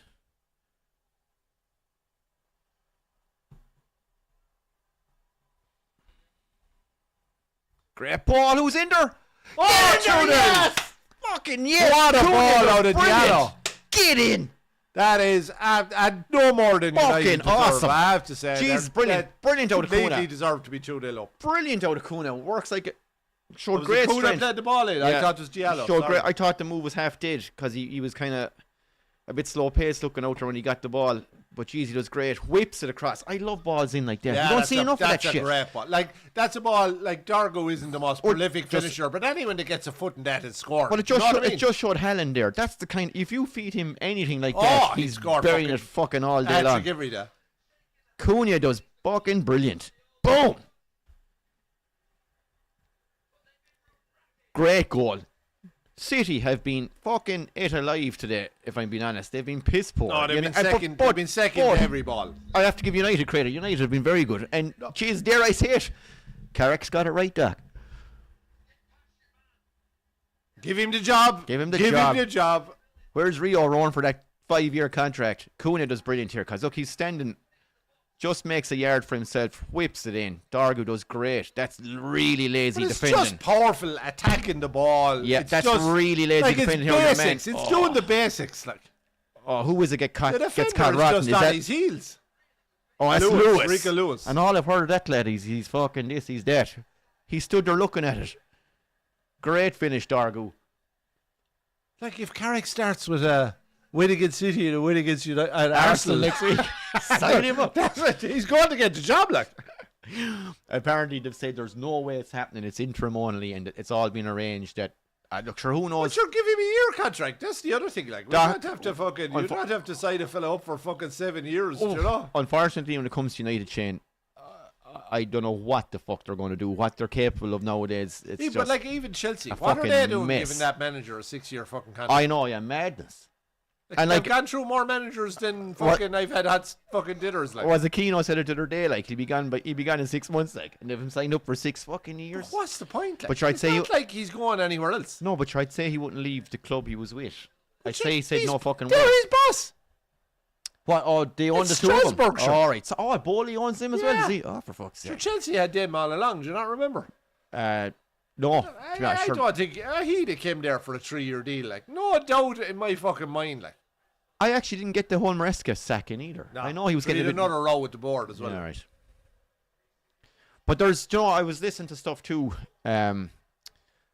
Are we getting to the fucking stage in football now where board of directors just won't stay the fuck out of it? You have a sporting director, you have all these guys, and they're like, we're bringing in a head coach, and we look after all the signings. But and not. It's not that, to me, it's not that. I think it's a good thing to have a sporting director and maybe to take the signings off the managers now, because clubs are much bigger than they used to be. Martinez again with another great tackling clearance. But the sporting director has to work with the manager. The problem that I'm seeing is the sporting director doesn't want to take any accountability.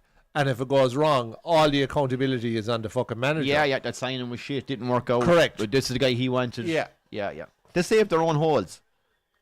So, jeez, don't be lunging. Where it works well, you have the sporting director and the manager working together. Now, they might not always get what they want, but that, you win one, I win one, that's fair enough. But when it goes wrong... It's the manager's head's going to roll. It's the manager's head's going to roll.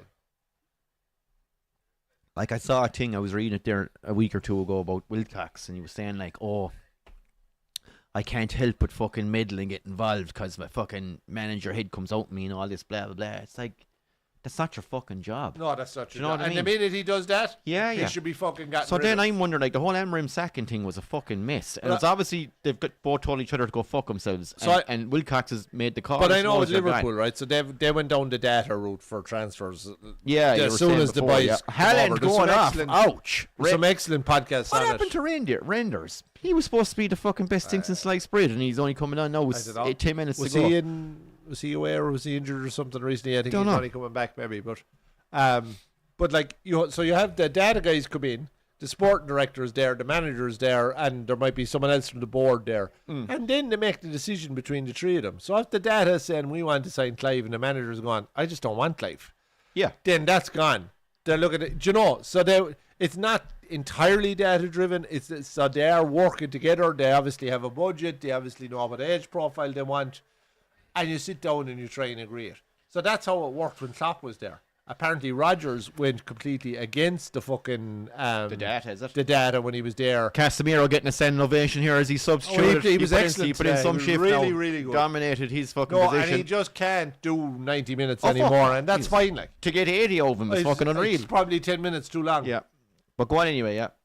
But like that's the difference. If you can get a group that's working together and that fucking there's a bit of give and take, that might work. But some if the manager's on one wavelength and the sporting director or the board are on another, you're wasting their time. Some clubs do it so well that like Brighton had their the best Bournemouth probably. Do it well. Yeah.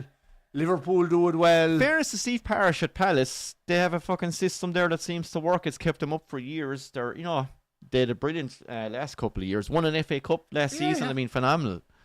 And but you can see from Palace, they go for a certain type of player. You have to be, it's athleticism almost first and physique. So they want strong, athletic, fight for everything fucking type. Yeah. Which isn't a bad fucking starting point. No, because that's going to keep you up. Like, do you know what I mean? That's what they're looking at. Yeah. How do we stay up? Ugarte on a fella, God love him, I fucking just don't rate the lad at all. But started pre-season so well and then just went to bits. An absolute hoof there from Shaw. That's one of his speciality moves, Doc. And now, come on, Shaw, tie it up, please. And he does. So Liverpool versus Burnley, is it on after this? Yeah, it's 3 o'clock. And Leinster versus Bayern around the same time. I think it's 3:30. What's the 5:30 game this evening? Forest and Chelsea. Oh yeah, is there one on Forest and Arsenal? Is there one on at 8 o'clock or anything like that? No, I think that's the last game this evening. Will be carried out of Wolfhounds. Bruno very nearly set Kuna through there. Spurs and West Ham at 3. I must admit, Palace at 3. obviously I'm biased United. Leeds, Fulham, Chelsea, Brentford. Chelsea, Brentford would be a good game. Yeah. Then tomorrow you have Wolves and Newcastle at 2 and Villa and Everton at 4:30. I can't get over how bad City have been. United have been excellent, but City have been piss poor. Like, Arsenal be looking at this going, we'd wipe the fucking floor with City.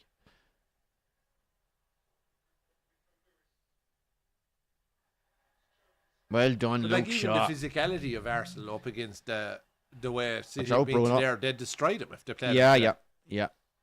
Jeez, can you imagine how much they dominate midfield if you would Zubimendi, Rice, Odegaard? Who's the other lad? Marino, is it? Yeah, Marino usually. Well, in the big games, they generally play Marino, Rice, and Zubimendi. Yeah, like that sphere's solid. But that leaves them a bit short creativity. But yet, it does, because how many games have I watched? I was watching was it FA Cup the other night I watched, and yet again another free kick, or corner kick. Do you know? What I can't understand, right? So you're playing fucking Arsenal, and then teams decide to do a fucking zonal defence in corner kicks. Like, will you not just stick to fucking Gabriel? Do you know what I mean? It's madness. And then here they are, they cluster around the back post, they thump it's always the same move, hit the cross, so it comes into the back post, and you have 3 lads running in waiting to hit it, and teams are standing there looking at each other. Attacking the middle of the box, it at the ball pace. Goes across, across the, they're there for the rebound or the one that's put back across the box. Fucking half chance for City, it's gone wide, thank Christ. This is over. And to be totally honest with you, 3-0 here would be a fair result.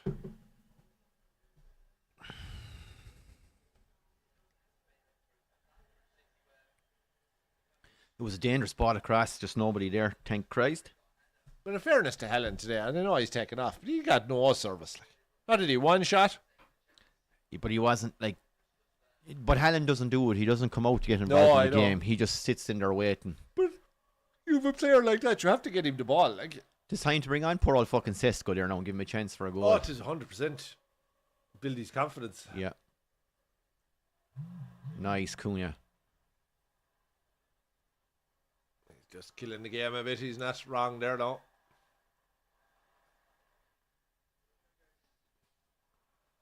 Fell in his hole then. Yeah. I want it back again. Off the arse cheeks, not bad. Right, win a corner run up. About 10 minutes to go. Yep, Bruno. Pitch is cutting up there. Would you fuck off? No, he went over the top of the ball. There was a little bit of fucking studs action there, was there? There was. Bruno argues his case, but it looked to me like the foot was well over the ball. Of course, I'd argue for below the in line. He's dead right. Yeah. Ref is like, will you just fucking get on with it? Fairness to Donnarumma, he does well there. He sneaks about 10 yards. He does. Oh! What, lob him? He's back.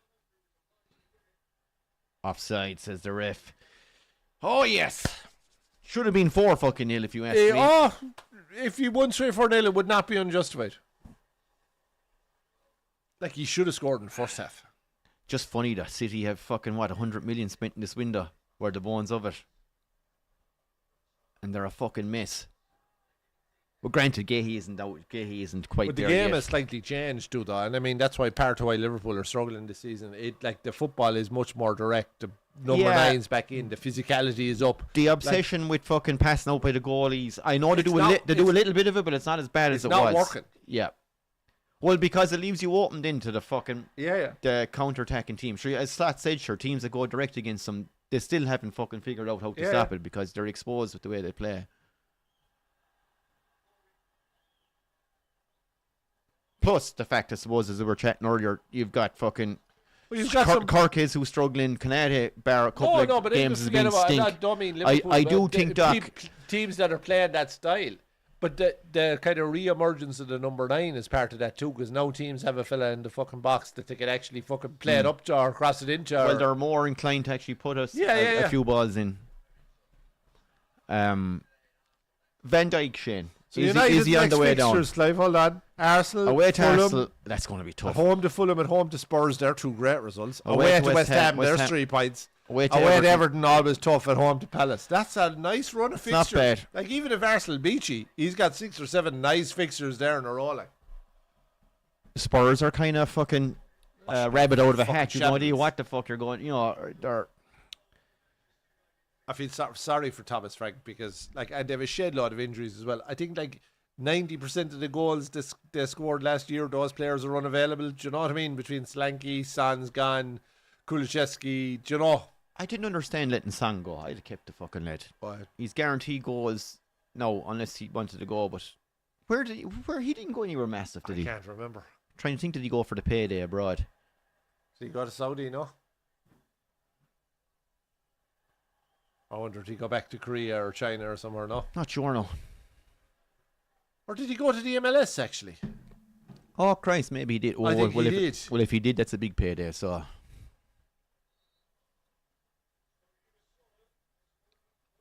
Happened to stumble on a clip the other day, actually last night, just fucking as you randomly pop through the likes of fucking TikTok and all these fucking Reddits and Instagram, it was fucking just showing little clips of Messi.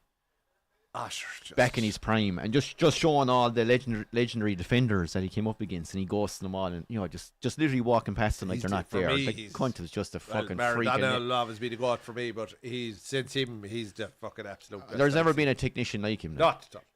Even Maradona was fucking outrageous. Maradona would be my number one as well. Oh, my number one, 100%. When it comes to the Ronaldo, and on Messi, the pitches he was playing on, and with fellas trying to kill him, absolutely fucking stone dead. Well, that's the difference. Know what I mean? That's the difference. You're getting the shit kicked out of you in the game. Literally. And I think both of his ACLs are gone. That's why he'd fucking ties like a fucking like a hippopotamus. Yeah. But you see the tackles that Maradona was trying to jump over and ride through, and it's just fucking.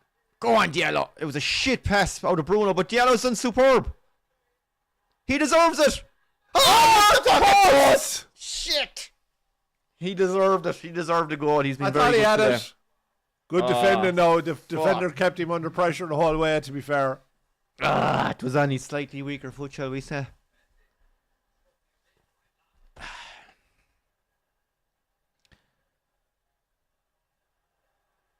See, I feel just too with the fucking... Oh.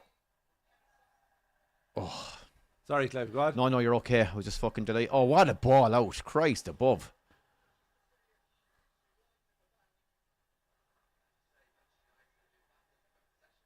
Bruno, little peach. Oh, no, won't get... It does just about. Diallo does excellent. Great header to Cunha. Just control the ball, though. Yeah. Oh, Bruno, that's a tired man. Get him off the pitch. He's fucking shattered. Come on, bring on Sesko there. 5 minutes. Yeah, put Cunha into number 10. Yeah. Bruno overhit the ball. He knew the second he kicked it, you could see him go, fuck. Diallo does great. Does all the hard work. You just know if that's on his left peg, he's sinking that into the top corner. No, I don't think he gets a touch, does he, Donnarumma? We have a fucking butterfly going buck. It's a while since we had a result like this, Clive. But Shane, I've seen it too many times before. Manager changes, there's a big fucking bump in performance and effort levels, and then 3 weeks later... Heaven is on, is it? 3 weeks later, you're fucking 3-0 down to Everton at half time. Fair enough. Mount on for Fernandes. Bruno's been excellent today. Some superb passing. And you know what? As we just said, Shane, no fucking surprise. You play a guy in his natural position as a number 10. Oh, no, he's been excellent today. He's been excellent today. Some of his passing was there. But you know what? Your crossfield passing was really good. Dargo with a couple. Diallo with a couple. That was what opened up the space for you. So. Bruno, obviously, as well. Here, Gary Neville now. They're going to saw this shit into you now. Where has this been all season? Go on, Cunha. I think he's off. Mason Mount, are we 3-0? Is he offside? I think Cunha's off. This will be 3 disallowed goals. I'm going to mark it up on the scoreboard for the fucking shits and giggles. Get in there. I don't see a flag up yet. VAR will check it. Cunha with 2 assists after coming on. City are fucking shambles. It's good, yeah, says Carrick. Is that good? Amramstead at home now, Doc. And Manchester is red. Smarter Ferguson is having a right smile for himself. Wow, City a fucking mess. Be interested to see what Keane says now. You play lads in their natural positions. I can see him now. It's no shock. Bit of character. Is he on side? Don't be off. He's well on. He's Rodri's keeping him on. I knew he was gone past your man. Yeah. It's Rodri keeps him on. Seen your man in the middle. Yeah. And is this on? Yeah. I thought he made a mess of the assist. I thought it's definitely a goal. I thought the defender was going to 3-0 United. If I got 100 guesses, I wouldn't have got it right. Not in any fucking planet would I. No, in anyone else's favour would I have said fucking 3-0 United. And if you give me 100 to 1 for 3-0 United, I'd have told you to shove it in your hole. Casemiro runs out and jumps up on top of Carrick. Oh, here we go. Rio is going to go nuts on social media. Give him the job. Michael Carrick, give him the job. Wow. Bring on Arsenal, Doc. Bring on Arsenal. They must be shitting themselves. Well, it just proves the point how inconsistent. He won't hit Arsenal at the break like that anyway. No, that's for fucking sure and certain. And I'm pretty sure we won't walk through midfield as easy as we have at times today. How are they still checking the fucking goal? It means nothing. The game is fucking done and dusted. Just give it for fuck's sake. He was clearly onside unless there's something happened before. It doesn't matter whether he is or not. It's fucking 93rd minute. Well, sure, look, of course, they have to. Just give the fucking goal. The ref has said it's a goal. Give the fucking goal. What? What? The fuck was that disallowed for? I told you Kuda was off. Did he give it against Mount? No, what a load of cock. It had to be Kuda. Mount was three disallowed goals. Two of them obvious, but I didn't look offside to me. No, that one did not look offside. That's a sickener. But we actually deserved to win it fucking at minimum 3. Oh, you did, yeah. Fucking hell, lads. He definitely deserved it. 3-0 would not have flattered you. Well out, Harry, bye. Don't let these fuckers score when they don't deserve it. No, they don't deserve a goal, no.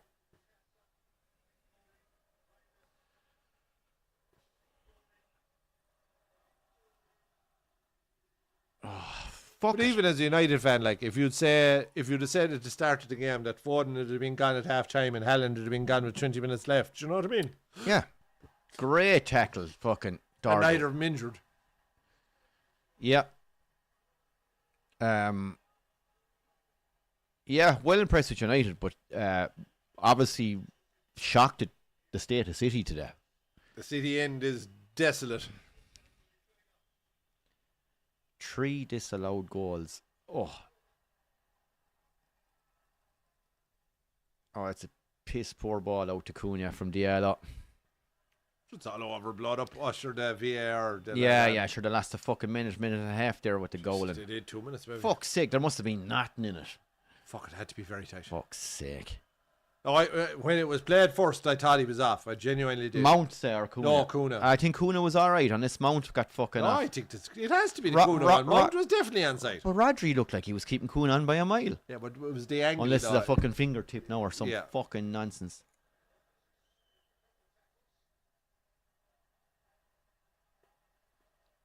That's well played out. Well played out, yeah. I've been impressed with your composure at the back. You played out the ball very, very well. Dargo's been excellent. He's a mile offside, and that's why he didn't go, yeah.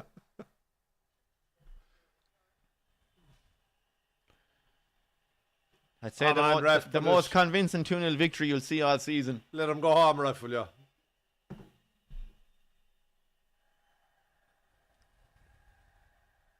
Is it over? Oh no, he's giving the throw to United. And that's it, it's curtains. Wow. I wonder what the XG was. Holy crap. Oh, Jesus, Shane. I'd say on another day we should have won this game fucking 6-0. It's crazy. What a fucking win for United. Wow. Sweet. What to make of that, lads, huh? What to fucking make of that, Doc? Do you back the manager now and buy a few players in January? Like, do you know what I mean? I think they've already said they're not signing a fucking soul. Yeah, but there's a Champions League qualification there. Oh, I know, yeah, but I think that what they're claiming is that you'll have the AFCON lads back. There's lads due back from injury, and that's his lot. I don't know, but I'm sure maybe if an opportunity came up, The Manchester City back four got absolutely ripped a new one today. Yeah, they were absolutely stinking. And poor old Rodri. Well, you can be one thing if you're Mark Gay, he's sitting at home anyway. You know you're coming straight into the starting lineup, so you're not too worried. Yeah. You're not too worried about the competition. Rodri left there in front of him on his own, which was a strange one. I suppose Pep was probably going for it. Even when I looked at the starting lineup, I was like, Rodri, Foden, Silva. That makes no sense. But you'd always think back, right, to because you know United are going to play. We're either going to play Ugarte and Casemiro or Casemiro and Meno. You know they're going to play two Holland players. Like. And you think back to Prime City to be Rodri and De Bruyne, dead anchor midfield with fucking the likes of Silva or whatever in front of them. Well, what was strange was that because United started with no striker and were just flooded midfield, I thought Pep would have changed it up a bit. So and likewise. No, I know he changed it at half time, but yeah, Foden didn't get a fucking sniff. Wow, what a fucking win! And you'd have to say that if Arsenal win tonight, I think there's they'll go 9 ahead, will they? That's curtains. Arsenal aren't losing fucking. Do you know what? It's not even about Arsenal. Just that you know that City can't go like they did a couple of years ago. They won't go unbeaten for the rest of the season. No, they won't. No, they're not. The team isn't good enough. So yeah, they're 6 ahead with a game in hand. And that back fucking City's their defensive setup at the moment, a lot of injuries is all over the place. Hold on, now look we're probably only up to fucking 5th or 6th. You're kind of ahead of us on goal difference. But you play, is it? We have a game in hand. Yeah. So you're on 35 points. So we're actually in the top 4. I'm sure we're first game of the day, sure, yeah. 4th, yeah. First game of the weekend. Now Liverpool and Brentford can both overtake you. Yes.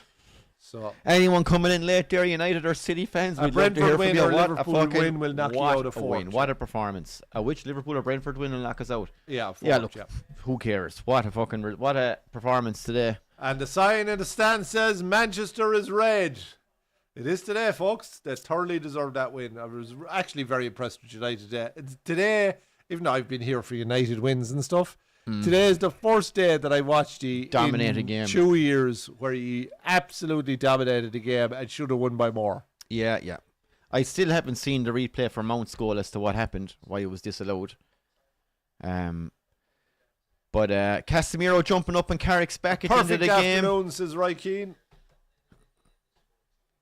Everything is rosy in the camp at the moment anyway. They'll blow this out of proportion now. I just wait for Gary Neville and Paul Scholes and Nicky Butt during the week and Rio Ferdinand and all the boys going, yeah, well, they just released them. They released the shackles, let them play football. Maybe they're right. Definitely. Maybe it's an overreaction because the City were fucking How many times have you played Meno and Casemiro together in the middle of the field this year? Well, they played him plenty of times before now over the last year or two and got fucking destroyed. Casemiro was playing stinking. In fairness, he's playing much better this year. Yeah. Do you know? So, even that. I think the biggest thing for me is you're putting your best player on the pitch into his proper position. Yeah. You cannot have Bruno anywhere else other than number 10. Now, he will work back and work his whole off all over the pitch. But why would you? Yeah. It's a no-brainer. Like you take your best attacking option and you stick him in to do a defensive midfield role. The one thing about Amram drove me mad. Now listen, I said it earlier on. I wasn't sure if Amram deserved to fucking go. Results were not great. This is where you would hope that, as I say, I've seen this movie before from United. Yeah. Well, this is the manager. The problem is consistency. Yeah. As I said, Joe, we could be 3-0 down to Everton at half time in a few weeks. Well, if you play Arsenal next week and you get bet 4-0, not being smart. Yeah. Superb win today. Absolutely delighted. But I thought Martinez and Maguire were excellent. Martinez and Maguire were excellent, and I thought Dargo was absolutely excellent. Yeah. That's the best I've seen him play. Even Dallo with his few kamikaze fucking moves in the game still managed to fucking get through unscathed. Martinez here, fucking great to have him back. He's been gone for nearly 2 years, Doc, with injuries, so he's massive loss. He's only literally back to full fitness in the last couple of weeks. Yeah, no, he played very well. Yeah. You know? Just that tenacity very well. and it's even his football out from the back. He can pick a pass. But it was the desire to win the ball, Clive. It was on the front foot stuff. It was attacking the ball. Even Dargo's goal, he attacks the ball ahead of the defender. Yeah, Lewis he nicks in. You were nipping balls away all day ahead of the City players. Yeah. It was just desire and effort, and all right, he definitely had worked on tried to catch them on the break because that's been City's weakness all year, and that worked very, very well. And with the back four City had, they were open for correct. And he picked pacey players, and he didn't play Sesko, and he played Mbeumo and Diallo and Dargo, and it worked, and Fernandez, and it worked. But it was quite obvious that the way to take City on was to take on their high line. And it worked for you, and the desire to get there, and a bit of effort, and fellas throwing themselves in front of shots and crosses and all of that, right? Yeah.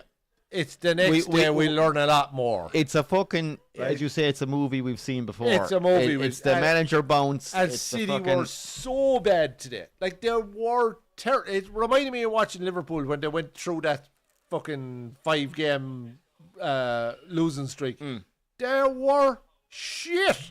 They looked out on their feet. It started with it started the very first play of the game. Well, it started with when the back four has no confidence and they're all over the place. Straight away, your midfielder panicking, and lads, instead of Rodri looked like and he does not look like the same player since he came back. No, he doesn't. No, well, look, I think Carrick, in fairness to the fella, he overloaded midfield today. Starts with no striker, and United they countered with Mbeumo and Diallo using that pace to get. You won't get that space, and you won't. Arsenal will be way more organised. Absolutely not. And they'll be more physical than City were, and they'll give you a lot more fucking problems at the back. But you know what? By taking these 3 points, it fucking for me now, Arsenal's a free shot. Yeah, and then it's the following 6 games that tell the tale. Yeah. It's the Fulhams and the Spurs and the West Hams. Like, they're the games that you've been fucking up in. Like, West Ham away, Everton away. They're like what you should be beating West Ham. Everton away will be tricky. You Fulham at home and Spurs at home. We always seem to struggle against fucking Everton away anyway.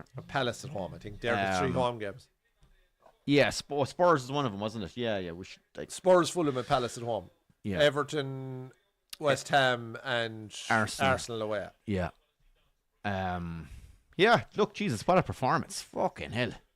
Hey, Jack. How are you, Jack? Lads dominated Jesus, City today. absolutely. 100% absolutely domination. As good as I've seen United play. Should have been 4-0, Jack. Probably could have been 5, to be honest. But as much as United played well, City played badly. So that's just something to bear in fucking mind as well. And the other thing, don't get fucking don't get ahead of yourselves. No, but I think the other thing that was shown today was how that lack of ruthlessness that we have. We should have beat them out the park. 2-0 up in the first half. That could have been any score if we were ruthless.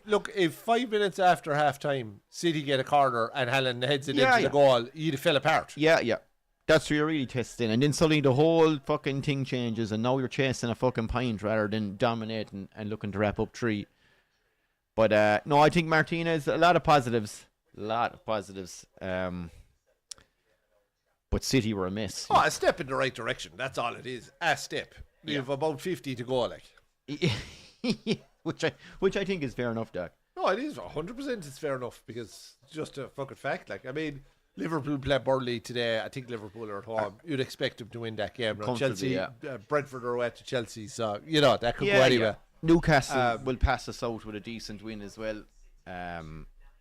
Who are Newcastle playing today? Actually, we might see they'll surely throw it up here on Sky Sports for us.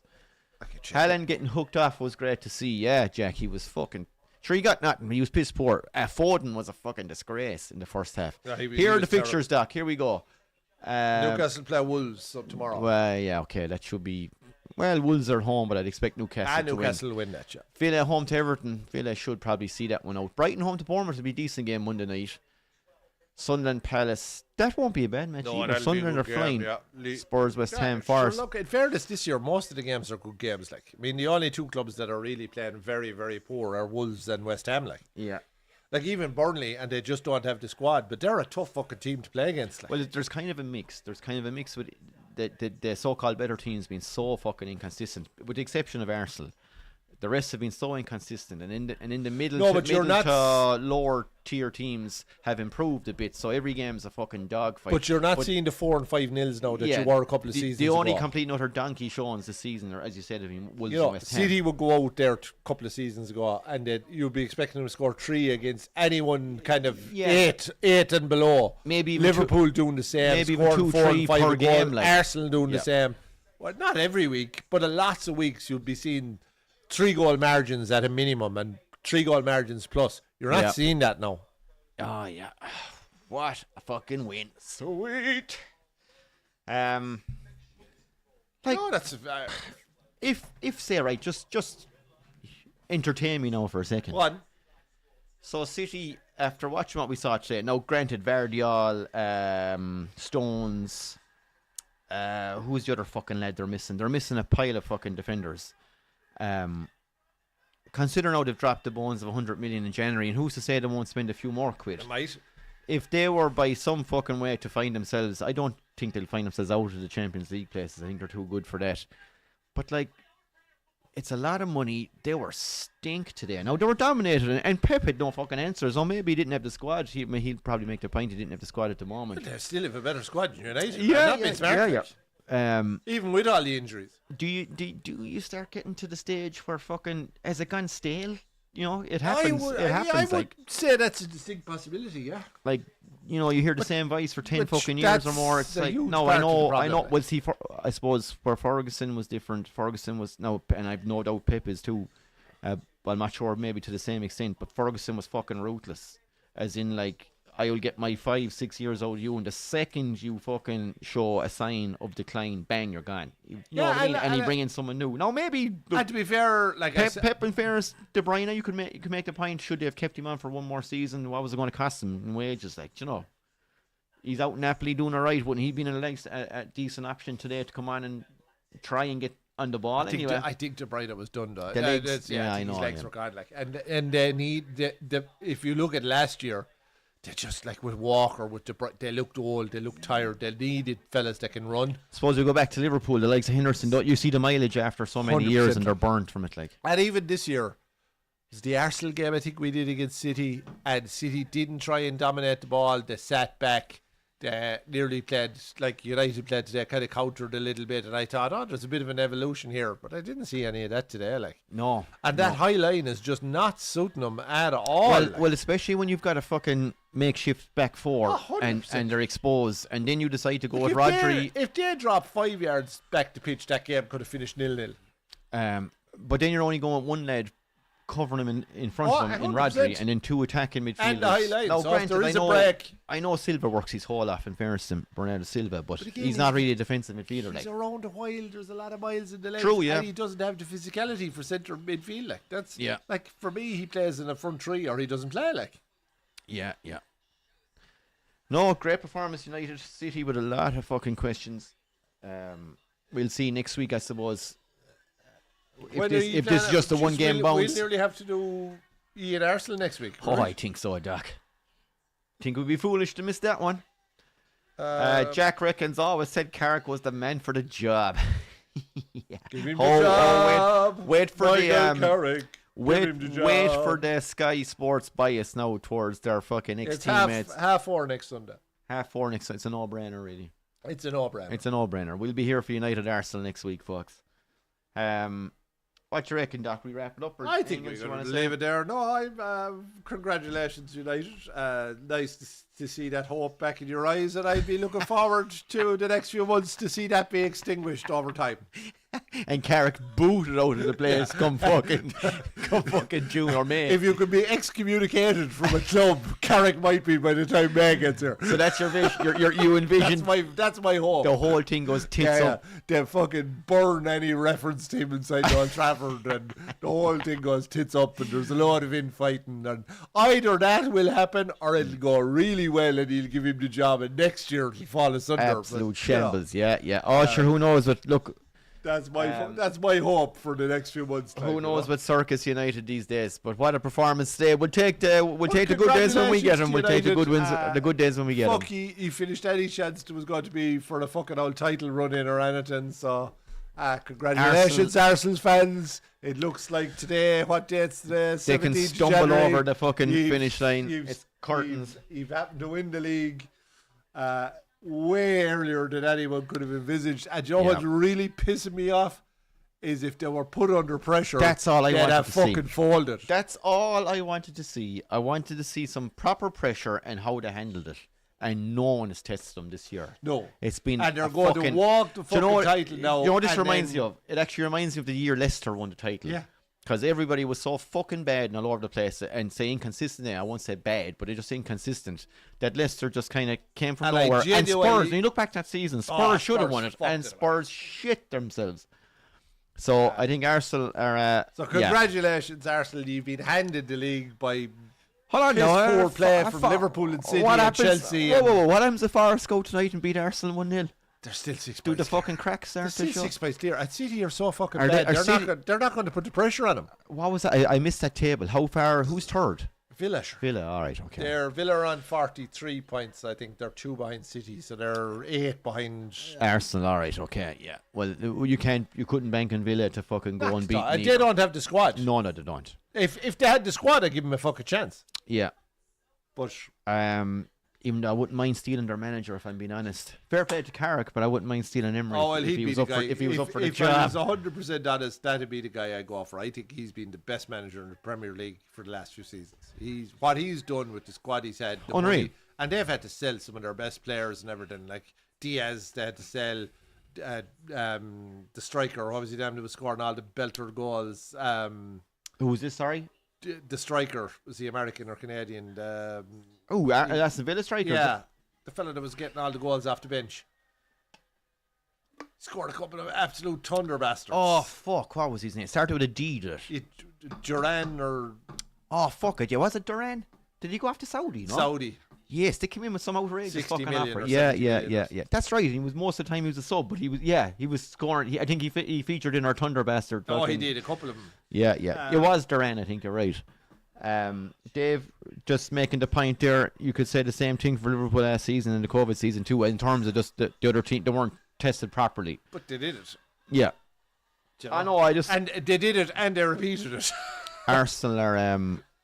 And even the year that we lost by the point to City, we didn't crack. We won all the games. They won all their games. Do you know what I mean? Like, they just... What you make of Roy Keane's opinion that this is the worst title defence of all time from Liverpool, the collapse. Even though I'd have to counter that by saying David Moyes takes over title winning squad and we finished 8. There you go. Yeah. And Leicester, and there's been a few. Like, so It's, and the whole Jota thing makes it very hard to... I don't know. I take the point. That changes everything, and but I think it's just a caveat after you have a huge event like that in the club. I just find that very. I do think, and I know you'll fight his corner, but I do think there is a serious decline in Van Dijk in the last 2 years. Stats don't. I don't bear it out. He looks vulnerable to me when he never did before. But do you not think that that's because he's had a fucking dumbass on one side of him and a dumbass on the other side of him? Like, and not being smart. It doesn't you do help, that to any centre half, and you have a left back who's new to the club and struggling, and a fucking centre half partner who's having a fucking epileptic fit in half the games he's played in. All right, and even then you add to the fact that Alisson was out, and you have a new keeper behind you.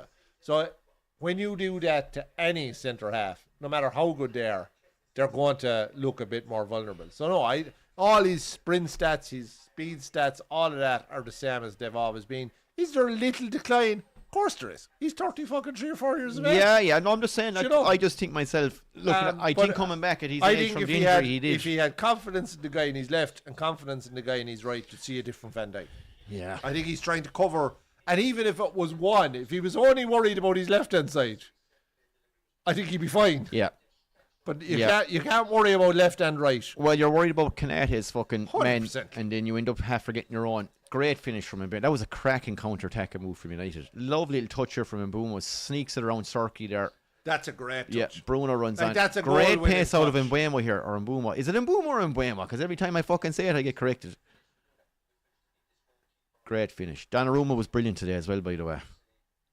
You know, he made some great saves. There was another few goals. The Casemiro chance. Yeah. The Mbeumo chance earlier on, the one he buried into the ground. And yeah.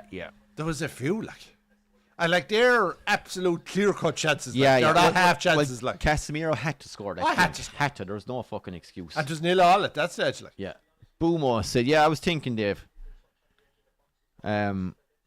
Dave reckons that Van Dijk has lost a bit of the fear factor. I think I get what you mean, yeah. Duran. I was right with Duran, yeah. I couldn't think he was first then. Did Leicester get relegated? No, I think not after they won the league, no. Yeah. Dargo deserved the goal today, in fairness to him. Kuna did brilliant. Show us the Mason Mount one. I want to see who the fuck was offside. Oh, Lewis. It's just desire. It's brutal just defending. Desire to get there. Lewis is just waiting for it. A lovely finish. Yeah. I gotta see the fucking one that's disallowed. Come on. Did you like Sky Sports' little United show, Character? Nice. Oh, yeah. Someone had that now in the fucking locker all week. That should be taken out and fucking shot anyway. Fuck me, Character. Would you ever shove it in your holes? Jesus Christ. Where's Rio roaring for that 5-year contract? Oh, that's Mika saying. Mika must be very disappointed.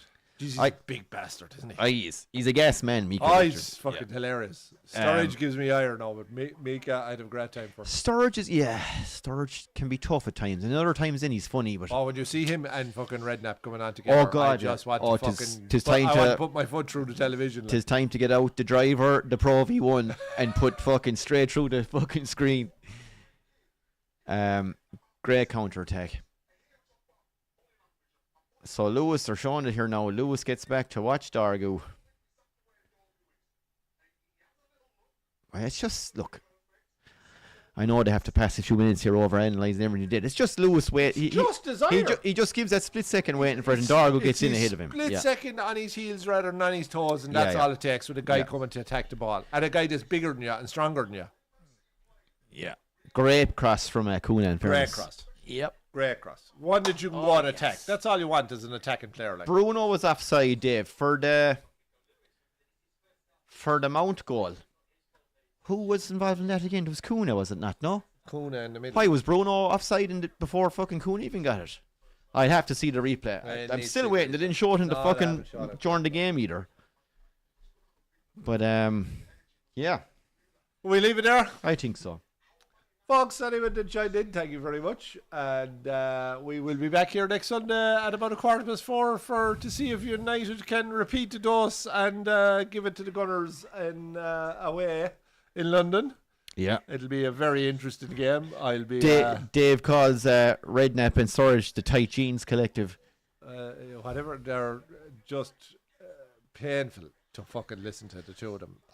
They're not particularly good analysts, and they don't have good personalities. I'm actually surprised. When you bring that together, I'm surprised Sturridge survived. I thought he'd get to go, and people go, "Oh fuck no," and he'd be sling hooked. But they're persevering with him, and like sometimes he's a bit funny. He's better. Most of the time, he's better than Redknapp. Redknapp's dreadful. Yeah, Redknapp is dreadful. Michael Owen is probably the worst I've ever seen, but I know he doesn't do anything for Sky anymore. Yeah, but I can't handle him at all. No. And in fairness to a player I absolutely loved, Paul Scholes is fucking painful as a halftime analyst and pundit as well, the best of times. Oh my god.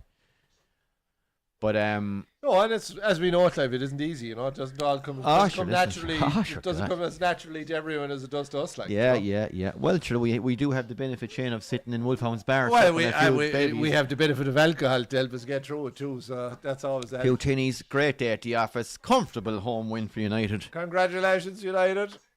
Congratulations, Arsenal. Jesus, fucking everyone but us getting congratulations today. Liverpool will win the Champions League, though. Mark my words. Yeah, it's just been. I'm calling it. You're calling it early, even before the Forest game. Calling it early. We will win the Champions League this year. Who? Liverpool. Jesus, Doc. Win the Champions League. Yeah. You reckon? Yeah. With that back four. Yeah, I've called it. Ouch. It's just like something we do when we go bad in the league. We go well in Europe. But you know what would be typical? Real Madrid have been half scutter this year. Come back and win it. Alonso got the fucking sack. Make of that what you will. They were a bit all over the place. They're still only a few points behind Barca, but he's gone anyway. I think Liverpool he fell out. Did he fall out with the Champions League? He fell out with Vinicius Junior, didn't he?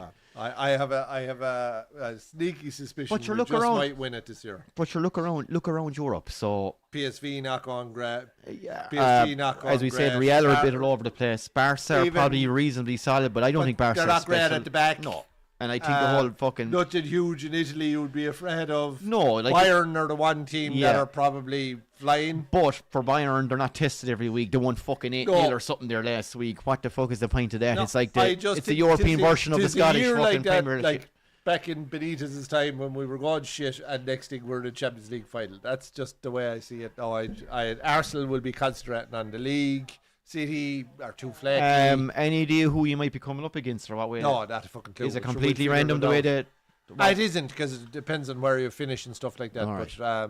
But no, that's my. That's a bold shout. But you know, when you actually analyse European soccer at the moment, there isn't too many fucking. I just think we're depending on the draw, then of course. I think we'll be safe enough for Champions League. I don't think we'll have to overly fuss about the league to get our top 4. I think Arsenal will go well in it. I don't think they'll be able to fight on the 2 fronts. No, I think of all the clubs involved, they have a better squad than most of the. Probably one of the best squads in world football at the moment in terms of depth. They still need to win the league. If they had a League One, I'd say something, but they need to win the league. Oh, I know what you're saying. They'll prioritise it. That takes the focus away. Yeah, they'll prioritise it. And you wouldn't blame them from that either. No. You reckon Liverpool sneak in the back and fucking walk away with a European trophy? We just have the few players coming into a bit of form, and we get a few back from injury and stuff like that. I'd be, if we could sign one or two now before the end of the transfer window, particularly in defence side, and maybe a couple of players coming back into form. Clive, I just have a sneaky suspicion we'll go well in it. Well, we'll see. I think myself your defence will let you down. I think there's too many holes there. It's funny when you get into Europe, even a half decent to fucking 75% quality team in terms of the elite teams. Once you get into Europe, if you've any weakness at all, it gets exposed. They're all so once you get into the business end of it, they're all so technical. Also, we won a Champions League with Jimmy Traore playing left back. Yeah, well, one of the biggest miracles in all football history. But sure, look. Our squad is better than that anyway. Yeah. For anybody who tuned in, thank you very much. No, appreciate it, folks. Stick an old thumbs up in the video, and if you're watching afterwards, drop a comment and let us know. Let us know where you're from, and let us know what you'd like to see covered, and any questions or stories, bang them in. This year coming up, we'll be aiming to cover a lot of different sports. We're looking to get big time into a bit of golf, Shane, for some of the bigger events. We'll be doing the bigger golf events for sure. Anyway, we'll have Six Nations rugby. As we said, we'll have the Super Bowl coming up, or the Six Nations. Looking forward to all of those, even though Ireland do not look like we'll be having a good Six Nations. But anyway, and we'll do our best to keep an eye on the Premier League as we go along. McCarthy had to go off for a fucking operation in the foot, so he's out for the rest of the season. Oh fuck, including Six Nations. Oh god, from now till next year, like that's not good. Anyway, so. Thanks, folks. See you all soon. Thank you, everyone. We'll chat you soon. Mind yourselves. Good luck now.